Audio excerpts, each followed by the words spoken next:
ಕೃಪೆಯು ಶಾಂತಿಯು ಉಂಟಾಗಲಿ. ಪ್ರೀತಿಯ ಸಹೋದರ ಸಹೋದರಿಯರೇ, ನಮ್ಮೆಲ್ಲರಿಗೂ ಗೊತ್ತಿರುವ ಹಾಗೆ ಇವತ್ತಿನ ದಿನ ತುಂಬಾ ಸಂತೋಷವಾದಂತ ದಿನ. ಯಾಕೆ? ಗುಡ್, ಬ್ಯೂಟಿಫುಲ್ ಅಲ್ವಾ? ನಾನು ಎಕ್ಸೆಪ್ಟ್ ಮಾಡಿಲ್ಲ ಈ ರೀತಿ ಹೇಳ್ತೀರಾ ಅಂದ್ಬಿಟ್ಟು. ನಾವೆಲ್ಲ ಒಟ್ಟಿಗೆ ಸೇರಿದ್ದೀವಿ ನೋಡಿ, ಅದೇ ಅಲ್ವಾ? ಹೌದೌದು. ಓಕೆ.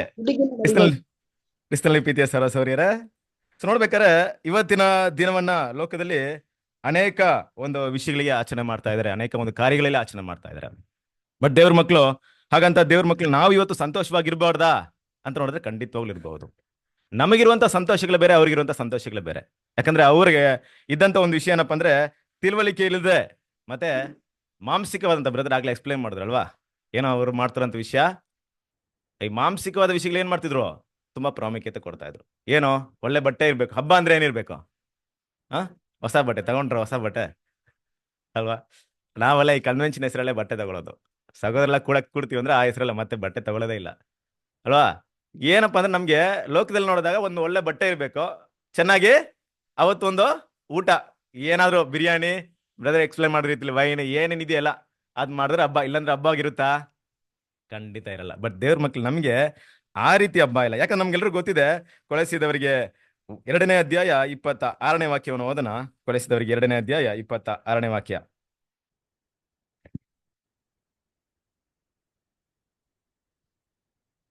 ಆದುದರಿಂದ 2ನೇ ಅಧ್ಯಾಯ 16ನೇ ವಾಕ್ಯ. ಸಾಯಿ, ಕೊಲೆಸಿ 2ನೇ ಅಧ್ಯಾಯ 16ನೇ ವಾಕ್ಯ. ಹೀಗಿರುವುದರಿಂದ ತಿಂದು ಕುಡಿಯುವ ವಿಷಯದಲ್ಲಿಯೂ ಹಬ್ಬ, ಅಮಾವಾಸ್ಯೆ, ಸಬ್ಬತ್ ಎಂಬಿವುಗಳ ವಿಷಯದಲ್ಲಿಯೂ ನಿಮ್ಮನ್ನು ದೋಷಿಗಳೆಂದು ಯಾರು ಎಣಿಸಬಾರದು. ಮುಖ್ಯವಾಗಿ ದೇವ್ರ ಮಕ್ಕಳು ನಮಗೆ ಇವತ್ತೊಂದು ಅವಕಾಶ ಸಿಕ್ಕಿದೆ.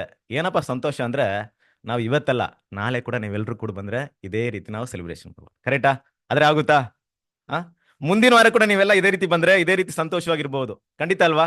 ವಾರನೇ ಇರ್ಬೋದು, ಆದ್ರೆ ವಾರ ನಮ್ ಕೈಲಂತೂ ದೇವ್ರ ಹೆಸರು ಹೇಳ್ಕೊಂಡು ಇವತ್ತು ನಮ್ ಗೌರ್ಮೆಂಟ್ ಹಾಲಿಡೇ ಇರೋದ್ರಿಂದ ಆ ಒಂದು ಕಾರ್ಯಕ್ಕೋಸ್ಕರ ನಾವೇನಾಗ್ತೀವಿ, ಕೂಡ್ ಬರ್ತೀವಿ. ದೇವ್ರ ಮಕ್ಳಿಗೆ ಇರುವಂತ ಒಂದು ಹಬ್ಬ ಏನಪ್ಪಾ ಅಂದ್ರೆ, ಅವತ್ತು ಒಂದು ಅದ್ಭುತವಾದಂತ ಒಂದು ದೇವರ ವಾಕ್ಯ ನಮ್ಮ ಆತ್ಮಿಕ ಜೀವನಕ್ಕೆ ಒಂದು ಆಹಾರ ಸಿಕ್ಕಿ, ಆತ್ಮಕ್ಕೆ ಆಹಾರ ಸಿಕ್ಕಿ, ಮತ್ತೆ ಸಹೋದರ ಐಕ್ಯದಲ್ಲಿ ಸಂತೋಷವಾಗಿದ್ದಾಗ ಏನಾಗುತ್ತೆ, ಅದು ಖಂಡಿತವಾಗ್ಲೂ ಅದು ಸಂತೋಷವಾಗಿರುತ್ತೆ. ಹಬ್ಬ ಅಂದ್ರೆ ಇದೇ ನಿಜವಾಗ್ಲೂ ಉದ್ದೇಶದಲ್ಲಿ ದೇವ್ರು ಇಸ್ರೇಲ್ ಜನರಿಗೆ ಕೊಡ್ತಾ ಇದ್ರು. ಆದ್ರಿಂದ ಆ ದಿನದಲ್ಲಿ ಏನಾಗ್ಬೇಕಾಗಿಲ್ಲ, ನಾವು ನಿರಾಶರಾಗಿ ಇಲ್ಲ ಬಿಡಪ್ಪ ನಮ್ ಕ್ರಿಸ್ಮಸ್ ಇಲ್ಲ ಅನ್ನೋ ರೀತಿಯಲ್ಲಿ ಬೇಕಾಗಿಲ್ಲ. ಮುಖ್ಯವಾಗಿ ದೇವರ ಒಂದು ವಿಷಯದಲ್ಲಿ ನಾವು ಏನಾಗೋಣ, ಆ ಒಂದು ಪ್ರಾಮುಖ್ಯತೆನ ಕೂಡ ನಾವು ಓದಿ. ನೆಹೆಮೀಯ 8ನೇ ಅಧ್ಯಾಯ 10ನೇ ವಾಕ್ಯ.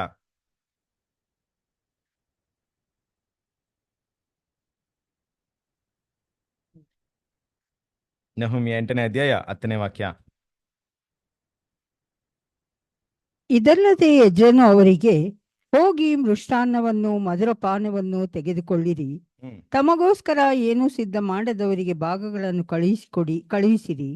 ಈ ದಿನವು ನಮ್ಮ ಕರ್ತನಿಗೆ ಪ್ರತಿಷ್ಠಿತ ದಿನವಾಗಿರುವುದರಿಂದ ವ್ಯಸನ ಪಡಬೇಡಿರಿ. ಯೆಹೋವನ ಆನಂದವೇ ನಿಮ್ಮ ಆಶ್ರಯವಾಗಿದೆ. ಯೆಹೋವನ ಆನಂದವೇ ನಿಮ್ಮ ಆಶ್ರಯವಾಗಿದೆ. KJV ವರ್ಷನ್ ಯಾರಾದ್ರೆ ಇದೆಯಾ? ಇದ್ರೆ ಓದಿ, ಬೇರೆ ತರ ಬರುತ್ತೆ. ಅಂದ್ರೆ ದೇವರಲ್ಲಿ ಹರ್ಷವಾಗಿರೋದು ನಮ್ಮ ಬಲವಾಗಿರುತ್ತೆ, ಸಂತೋಷವಾಗಿರುವ ಉತ್ಸಾಹವಾಗಿರ್ಬೇಕು ದೇವ್ರ ಮಕ್ಳು ಇವತ್ತು. ಕರ್ತನ ಆನಂದ, ಕರ್ತನಲ್ಲಿ ಆನಂದವಾಗಿರೋದು ಏನಾಗಿರುತ್ತೆ, ನಮ್ಗೆ ಸ್ಟ್ರೆಂತ್ ಆಗಿರುತ್ತೆ. ಹಾಗಿರೋದನ್ನ ದೇವ್ರ ಮಕ್ಳು ಏನ್ ಮಾಡ್ಬೇಕು, ಆ ಒಂದು ಆನಂದವನ್ನ ಈ ಸಮಯದಲ್ಲಿ ಏನ್ ಮಾಡೋಣ, ನಾವು ಅದನ್ನ ತೋರ್ಸೋಣ, ಸಂಭ್ರಮಗಳನ್ನ, ಹರ್ಷವಾಗಿರೋಣ. ಸಹೋದರ ಐಕ್ಯದಲ್ಲಿ ಇದ್ದೀವಿ, ಸತ್ಯ ಸಿಗ್ತಾ ಇದೆ, ಆ ರೀತಿ ಆನಂದ ನಮ್ಗೆ ಇರೋದು ತುಂಬಾ ಮುಖ್ಯ. ಸಾಗಿ ನೋಡ್ಬೇಕಾದ್ರೆ ಇವತ್ತು ನಾವು ಚೂಸ್ ಮಾಡಿದಂತ ಒಂದು ಟಾಪಿಕ್ ಏನಪ್ಪಾ, ವಾಕ್ಯ ಆಗ್ಲೇ ಓದ್ಬಿಡಿ, ಚೂಸ್ ಅಂಡ್ ಟೆಸ್ಟ್. ಏಷ್ಯಾ ಪ್ರವಾದನ ಗ್ರಂಥ 9ನೇ ಅಧ್ಯಾಯ 6ನೇ ವಾಕ್ಯ. ಒಂದು ಮಗು ನಮಗಾಗಿ ಹುಟ್ಟಿದೆಯಷ್ಟೇ, ವರದ ಮಗನು ನಮಗೆ ದೊರೆತನು, ಆಡಳಿತವು ಅವನ ಬಾಹುವಿನ ಮೇಲಿರುವುದು. ಅದ್ಭುತ ಸ್ವರೂಪನು, ಆಲೋಚನಾಕರ್ತನು, ಪರಾಕ್ರಮಿಯಾದ ದೇವರು, ನಿತ್ಯನಾದ ತಂದೆ, ಸಮಾಧಾನದ ಪ್ರಭು ಎಂಬುವು ಅವನ ಹೆಸರು. ಅಲ್ವರಾ? ಒಂದು ಮಗು ನಮಗಾಗಿ ಹುಟ್ಟಿದೆ ಅಷ್ಟೇ. ಬ್ರದರ್ ಕೂಡ ತುಂಬಾ ಬ್ಯೂಟಿಫುಲ್ ಆಗಿ ಪಾಯಿಂಟ್ ನ ಎಕ್ಸ್ಪ್ಲೈನ್ ಮಾಡಿದ್ರು. ನಮ್ಗೆ ಹುಟ್ಟಿರುವಂತ ಕರ್ತನ ದೇಶದ ದಿನ, ಅದರ ಪ್ರಾಮುಖ್ಯತೆ. ಇವತ್ತು ಹೆಸರು ಕ್ರೈಸ್ತರ ಮಧ್ಯದಲ್ಲಿ ಅದನ್ನ ತಪ್ಪಾಗಿ ಅರ್ಥ ಮಾಡ್ಕೊಳ್ಳೋಂತ ಕಾರಣಗಳೇನು, ಸತ್ಯದ ಪ್ರಕಾರವಾಗಿ ನಾವು ಎಷ್ಟು ಮಟ್ಟಿಗೆ ಇವತ್ತು ತಿಳ್ಕೊಂಡಿದೀವಿ ಅನ್ನೋಂಥ ವಿಷಯಗಳನ್ನ ಏನ್ ಮಾಡಿದೀವಿ, ಇವತ್ತು ಡೇಟ್ ಸಹಿತವಾಗಿ, ಸಮಯ ಸಹಿತವಾಗಿ ಏನ್ ಮಾಡ್ಕೊಂಡಿದೀವಿ, ತಿಳ್ಕೊಂಡಿದೀವಿ. ಹಾಗೆ ನೋಡ್ಬೇಕಾದ್ರೆ ನಮ್ಮ ಕರ್ತನಾದ ಯೇಸು ಕ್ರಿಸ್ತನ ದಿನ ತುಂಬಾ ಸಂತೋಷವಾದ ದಿನವೇ ಅಲ್ವಾ? ಅದಕ್ಕಿಂತ ಹೆಚ್ಚಾಗಿ ನಾವು ದೇವರ ವಾಕ್ಯವನ್ನ ನೋಡೋಣ. ಒಂದು ಮಗು ನಿಮಗಾಗಿ ಹುಟ್ಟಿದೆ ಅಷ್ಟೇ, ವರದ ಮಗು ನಿಮಗೆ ಏನಾಗಿದೆ, ದೊರೆತನು. ವರದ ಮಗು ಅದೇನಪ್ಪ ಅದು ವರದ ಮಗು? ಏನ್ ಸಿಕ್ಕಿದೆ ಅಂತ ನಮ್ಗೆ? ವರದ ಮಗು ನಿಮಗೆ ನಮಗೆ ದೊರೆತನು. ಏನು ಯೇಸು ಕ್ರಿಸ್ತನ ವರದ ಮಗು? ಯಾವ ರೀತಿಯಲ್ಲಿ? ಗಿಫ್ಟ್ ಅಲ್ವಾ? ಯೇಸು ಕ್ರಿಸ್ತನ ಗಿಫ್ಟ್. ಯೋಚನೆ ಮಾಡ್ರಿ, ಇವತ್ತು ಒಂದು ರಾಜನ ಮನೆಯಲ್ಲಿ ಮಗು ಹುಟ್ಟಿದೆ ಅಂತ ಇಟ್ಕೊಳ್ಳಿ. ನಾವು ಹೋಗಿ ಆ ಮಗುನ ಎತ್ತಿ ಮುದ್ದಾಡಕ್ಕೆ, ಮುಟ್ಟು ನೋಡಕ್ಕೆ ಅವಕಾಶ ಸಿಗುತ್ತಾ? ಹಾ ಅಲ್ವಾ? ನ್ಯೂಸಲ್ಲಿ ನೋಡ್ಬೋದು. ಇವತ್ತು ರಾಜ ಬೇಡ ಬಿಡ್ರಿ, ದೊಡ್ಡ ದೊಡ್ಡ ಇವ್ರು ಇರ್ತಾರಲ್ವಾ, ಆಕ್ಟರ್ಸ್, ಏನೋ ಸ್ಟಾರ್ಸ್, ಪ್ರಪಂಚದಲ್ಲಿ ತುಂಬಾ ಸೆಲೆಬ್ರಿಟೀಸ್ ಇರ್ತಾರಲ್ವಾ, ಅವ್ರ ಮಕ್ಕಳನ್ನ ನೋಡಕ್ಕಾಗುತ್ತಾ? ನಾವು ಟಿವಿಯಲ್ಲಿ ನೋಡ್ಬೋದು, ಎಲ್ಲ ಮೂವಿಯಲ್ಲಿ ಯೂಟ್ಯೂಬಲ್ಲಿ ನೋಡ್ಬೋದು ಅಲ್ವಾ? ಅಂದ್ರೆ ನೋಡಿ ಅವರ ಸ್ಥಾನ ಹೇಗಿರುತ್ತೆ. ಹಾಗಿರ್ಬೇಕಾರೆ ಅವ್ರನ್ನ ಮುಟ್ ನೋಡಕ್ಕೂ ಆಗಲ್ಲ ನಾವು. ನಮ್ಮ ತಂದೆಯ ದೇವ್ರು ಏನ್ ಮಾಡಿದ್ರು ಗೊತ್ತಾ? ತನ್ನ ಮಗನ್ನ ತಗೊಳ್ರಪ್ಪ, ನೀನ್ ಭೂಮಿಯಲ್ಲಿ ಏನ್ ಮಾಡ್ತೀನಿ? ಹುಟ್ಟಿಸ್ತೀನಿ. ಮುದ್ದಾಡ್ತಿರೋ, ಸಾಯಿಸ್ತಿರೋ, ಉಳಿಸ್ತಿರೋ, ಬದುಕಿಸ್ತಿರೋ, ಏನ್ ಬೇಕಾರೆ ಏನ್ ಮಾಡ್ರಿ ಅಂತ ಏನ್ ಮಾಡ್ಬಿಟ್ರು? ಇದೇ ಲೋಕಕ್ಕೆ ಹುಟ್ಟಿಸ್ಬಿಟ್ರು. ಹಾಗನ್ಬಿಟ್ಟು ಏನ್ ಮಾಡಿಲ್ಲ, ಸ್ವಲ್ಪ ಸೇಫ್ ಆಗಿ ಒಳ್ಳೆ ಪ್ರೊಟೆಕ್ಷನ್ ಪ್ಲೇಸ್ ಅಲ್ಲಿ, ಎಲ್ಲ ಸೈನ್ಯಗಳು ತುಂಬಿರುವಂತ ಪ್ಲೇಸ್ ಅಲ್ಲಿ, ಅರಮನೆಯಲ್ಲಿ ಹುಟ್ಟಿಸ್ತೀನಿ ಅಂತ ಹುಟ್ಟಿಸಿದ್ರಾ? ಇಲ್ಲ, ಸಾಧಾರಣ ಪ್ಲೇಸಲ್ಲಿ ಹುಟ್ಟಿಸ್ತೀನಿ. ನೋಡೋಣ ಏನ್ ಮಾಡ್ತೀನಿ ನನ್ನ ಮಗನ ಇಟ್ಕೊಂಡು, ನೀವು ಹೇಗೆಲ್ಲ ಕಾಪಾಡ್ತೀನಿ ಅಂತ ನೋಡೋಣ ಅಲ್ವಾ? ಹುಟ್ಟಿದ್ರ ನಮ್ಗೆ ವರದ ಮಗು. ಇದೇ ಭೂಮಿಯಲ್ಲಿ ಹುಟ್ಟಿ ನಮ್ಮ ಕರ್ತನ ಯೇಸು ಕ್ರಿಸ್ತನು. ಕೆಲವ್ರು ಏನ್ ಮಾಡಿದ್ರು? ಅವ್ರನ್ನ ಮುದ್ದಾಡಿದ್ರು, ಕೆಲವ್ರು ಅವ್ರನ್ನ ಸೆಲೆಬ್ರೇಷನ್ ಮಾಡಿದ್ರು, ಇನ್ ಕೆಲವ್ರು ಏನ್ ಮಾಡಿದ್ರು? ಆಗ್ಲೇ ನೋಡಿದ್ವಲ್ಲ, ಇರೋದಂತರ ಅವ್ರನ್ನ ಸಾಯಿಸಕ್ಕೆ ಪ್ಲಾನ್ ಮಾಡಿದ್ರು. ಏನೆಲ್ಲ ನಡೀತು ಆ ಮಗುಗೆ ಅಲ್ವಾ? ನಮ್ಮ ತಂದೆ ದೇವ್ರು ಏನ್ ಮಾಡಿದ್ರು? ನಮ್ಮ ಮಧ್ಯದಲ್ಲ ಆ ಮಗುನ ಏನ್ ಮಾಡ್ಬಿಟ್ಟಿದ್ದಾರೆ? ಹುಟ್ಟಿಸ್ಬಿಟ್ಟಿದ್ದಾರೆ. ಸುಮಾರು 2000 ವರ್ಷಗಳ ಹಿಂದೆ ಆ ವರದ ಮಗು ಏನಾಯ್ತು? ನಮಗೋಸ್ಕರ ಜಣಿಸಲ್ಪಡ್ತು. ಹಾಗಿರ್ಬೇಕಾದ್ರೆ ಲೋಕ ಇಂದಿನವರೆಗೂ ಆ ಮಗುವಿನ ವಿಶೇಷತೆ ಏನಂತ ಏನಾಗ್ಲಿಲ್ಲ ಇಲ್ಲಿವರೆಗೂ ಗೊತ್ತಾಗ್ಲಿಲ್ಲ. ಕ್ರಿಸ್ತನ ಪ್ರೀತಿಯ ಸಹೋದರರೇ, ಇಲ್ಲಿವರೆಗೂ ಗೊತ್ತಾಗ್ಲಿಲ್ಲ ನಿಜವಾಗ್ಲು. ನಾವೇನೋ ತಿಳ್ಕೊಂಡಿದೀವಿ ಅಂದ್ರೆ ಅದು ನಮ್ಗೆ ಪ್ರಶ್ನೆ ಕೇಳ್ಬೇಕು, ಎಷ್ಟರ ಮಟ್ಟಿಗೆ ತಿಳ್ಕೊಂಡಿದೆ ಅಂದ್ಬಿಟ್ಟು. ಅಂದ್ರೆ ಇವತ್ತವರೆಗೂ ಲೋಕಕ್ಕೆ ದೇವ್ರು ಕೊಟ್ಟದ ಗಿಫ್ಟ್ ವ್ಯಾಲ್ಯೂ ಏನಂತ ಏನಾಗ್ಲಿಲ್ಲ, ಗೊತ್ತಾಗ್ತಾ ಇಲ್ಲ. ಸತ್ಯವೇದದಲ್ಲಿ ಒಂದು ವಾಕ್ಯ ಇದೆ ಅಲ್ವಾ? ಯಾಕಂದ್ರೆ ಇದೇ ಒಂದು 9ನೇ ಅಧ್ಯಾಯದಲ್ಲಿ 6ನೇ ವಾಕ್ಯದಲ್ಲಿ ಯೇಸು ಕ್ರಿಸ್ತನಿಗೆ ಹಲವಾರು ಹೆಸರುಗಳನ್ನ ಕೊಡ್ಕೊಂಡ್ ಬರ್ತಾರೆ ತಾನೆ. ಹೀಗೆ ಇನ್ನೊಂದು ವಾಕ್ಯ ಕೂಡ ಇದೆ, ಇನ್ನೊಂದು ಹೆಸರು ಕೂಡ ಇದೆ ಅವ್ರಿಗಿತ್ತು. ಏನಿತ್ತು? Good, very good. ಯಾರು ಹೇಳಿದ್ದು? ಅಲ್ವಾ? ಪರವಾಗಿಲ್ಲ, ತುಂಬಾ ಫಾಸ್ಟ್ ಆಗಿದ್ರೆ, ತುಂಬಾ ಆನ್ಸರ್ ಚೆನ್ನಾಗಿ ಬರ್ತದೆ. ಓಕೆ, ಇಮ್ಯಾನ್ಯುವೆಲ್ ವಾಕ್ಯವನ್ನು ಓದನ. ಏಷ್ಯನ ಪ್ರವಾದನೆ ಗ್ರಂಥ 7ನೇ ಅಧ್ಯಾಯ 14ನೇ ವಾಕ್ಯ. ಇದರಿಂದ ಕರ್ತನು ತಾನೇ ನಿಮಗೆ ಒಂದು ಗುರುತನ್ನು ಕೊಡುವನು. ಈಗೋ ಒಬ್ಬ ಕನ್ನಿಕೆಯು ಗರ್ಭಿಣಿಯಾಗಿ ಮಗನನ್ನು ಹಡೆದು ಅವನಿಗೆ ಇಮ್ಮಾನುವೆಲ್ ಎಂದು ಹೆಸರಿಡುವಳು. ಅಲ್ವರಾ? ಈಗೋ ಒಬ್ಬ ಗರ್ಭಿಣಿ ಏನಾಗ್ತಾರೆ? ಮಗನ ಹಿಡಿತಲ್ಲ, ಅವ್ರಿಗೆ ಏನಂತ ಹೆಸರಿಡ್ಬೇಕಂತೆ? ಈ ಪ್ರವಾದನೆ ವಾಕ್ಯ ಕರೆಕ್ಟಾ? ಅದೇ ರೀತಿ ಏನ್ ಮಾಡಿದ್ರು? ಯೇಸು ಕ್ರಿಸ್ತ ಹುಟ್ಟಿದ ತಕ್ಷಣ ಯೇಸು ಕ್ರಿಸ್ತನಿಗೆ ಇಮ್ಮಾನುವೇಲ್ ಅಂತ ಇಟ್ರಾ? ಇಮ್ಮಾನುವೇಲ್ ಅಂತ ಕರೆದಿಲ್ವಲ್ಲ? ಪ್ರವಾದನೆ ಏನಂತ ಹೇಳ್ತಿದೆ? ಇಮ್ಮಾನುವೇಲ್ ಅಂತ ಇಡ್ಬೇಕಂತ ಹೇಳ್ತಾ ಇದೆ. ಯೇಸು ಕ್ರಿಸ್ತನ ಅಂತ ಹೇಳಿದ್ರು. ಯೇಸು ಕ್ರಿಸ್ತನ ಇಡ್ಬೇಕಂತ ಏನಾದ್ರು ಪ್ರವಾದನೆ ಇದೆಯಾ? ಯೇಸು ಅಂತ ಹಿಂದೆ ಏನಾದ್ರು ಪ್ರವಾದನೆ ಬರ್ದಿದ್ಯಾ ಆ ಹೆಸರು? ಇಲ್ಲ. ಪ್ರವಾದನೆ ಇರೋದೇನೋ ಇಮ್ಮಾನುವೇಲ್ ಅಂತಾನೆ ಇಡ್ಬೇಕು, ಕರೆಕ್ಟ್ ಅಲ್ವಾ? ಆದ್ರೆ ಇವ್ರು ಇಟ್ಟಿರೋದೇನೋ? ವಾಕ್ಯನ ಓದಿ ನೆಕ್ಸ್ಟ್ ಮತ್ತೇನು? ಸುವಾರ್ತೆ 1ನೇ ಅಧ್ಯಾಯ 23ನೇ ವಾಕ್ಯ. ಈಗೋ ಒಬ್ಬ ಕನ್ನಿಕೆಯು ಗರ್ಭಿಣಿಯಾಗಿ ಮಗನನ್ನು ಹಡೆಯುವಳು, ಆತನಿಗೆ ಇಮ್ಮಾನುವೇಲ್ ಎಂದು ಹೆಸರಿಡುವರು. ದೇವರು ನಮ್ಮ ಕೂಡ ಇದ್ದಾನೆಂದು ಈ ಹೆಸರಿನ ಅರ್ಥ. ನೋಡಿದ್ರ? ಪ್ರವಾದನೆ ಮೆನ್ಷನ್ ಮಾಡ್ತಾ ಇದ್ದಾರೆ, ಆದ್ರೆ ಹೆಸರು ಇಟ್ರ ಅಂತ ನೋಡಿದ್ರೆ 21ನೇ ವಾಕ್ಯ. ಆಕೆಯು ಒಬ್ಬ ಮಗನನ್ನು ಹಡೆಯುವಳು, ನೀನು ಆತನಿಗೆ ಯೇಸು ಎಂದು ಹೆಸರಿಡಬೇಕು, ಯಾಕೆಂದರೆ ಆತನೇ ತನ್ನ ಜನರನ್ನು ಅವರ ಪಾಪಗಳಿಂದ ಬಿಡಿಸಿ ಕಾಯುವನು ಅಂದನು. ನೋಡಿದ್ರಾ? ಏನಂತ ಹೆಸರಿಟ್ಬಿಟ್ರು? ಯೇಸು. ಇಮ್ಮಾನುವೇಲ್ ಹೆಸರು ಎಲ್ಲಪ್ಪ ಹೋಯ್ತು? ಕರಿತಾನೆ ಇಲ್ಲ ನಾವ್ ಯಾರೋ ಇಮ್ಮಾನುವೇಲ್ ಅಂದ್ಬಿಟ್ಟು ಅವ್ರನ್ನ. ಯೇಸು ಕ್ರಿಸ್ತ ಇಮ್ಮಾನುವೇಲ್ ತಾನೇ ಇರ್ಬೇಕಾಯ್ತು, ಯೇಸು ಅಂತಾನೆ ಹೆಸರಿಟ್ಬಿಟ್ಟಿದ್ದಾರೆ. ಪ್ರವಾದನೆ ಇರೋದು ಇಮ್ಮಾನುವೇಲ್. ಯಾಕೆ? ಇವೆಲ್ಲ ಗೊತ್ತಿರೋಂಥ ವಿಷಯನೇ ಅಲ್ವಾ? ಕ್ರಿಸ್ತನ ಪ್ರೀತಿಯ ಸಹೋದರರೇ, ಯೇಸು ಕ್ರಿಸ್ತನ ಇಮ್ಮಾನುವೇಲ್. ಯಾರಿಗ್ ಮಾತ್ರ ಇಮ್ಮಾನುವೇಲ್ ಗೊತ್ತವರು ಅಲ್ವಾ? ವಾಕ್ಯವನ್ನು ಓದಿ ಮತ್ತೇನ ಸುವಾರ್ತೆ 28ನೇ ಅಧ್ಯಾಯ 20ನೇ ವಾಕ್ಯ. ನಾನು ನಿಮಗೆ ಆಜ್ಞಾಪಿಸಿದ್ದನ್ನೆಲ್ಲ ಕಾಪಾಡಿಕೊಳ್ಳುವುದಕ್ಕೆ ಅವರಿಗೆ ಉಪದೇಶ ಮಾಡಿರಿ. ನೋಡಿರಿ, ನಾನು ಯುಗ ಸಮಾಪ್ತಿಯವರೆಗೂ ಎಲ್ಲಾ ದಿವಸ ನಿಮ್ಮ ಸಂಗಡ ಇರುತ್ತೇನೆ ಎಂದು ಹೇಳಿದನು. ಇಮ್ಯಾನ್ಯುಯಲ್ ಹೆಸರಿನ ಅರ್ಥವೇನೋ? ದೇವರು ನಮ್ಮೊಂದಿಗೆ ಇರ್ತಾರೆ.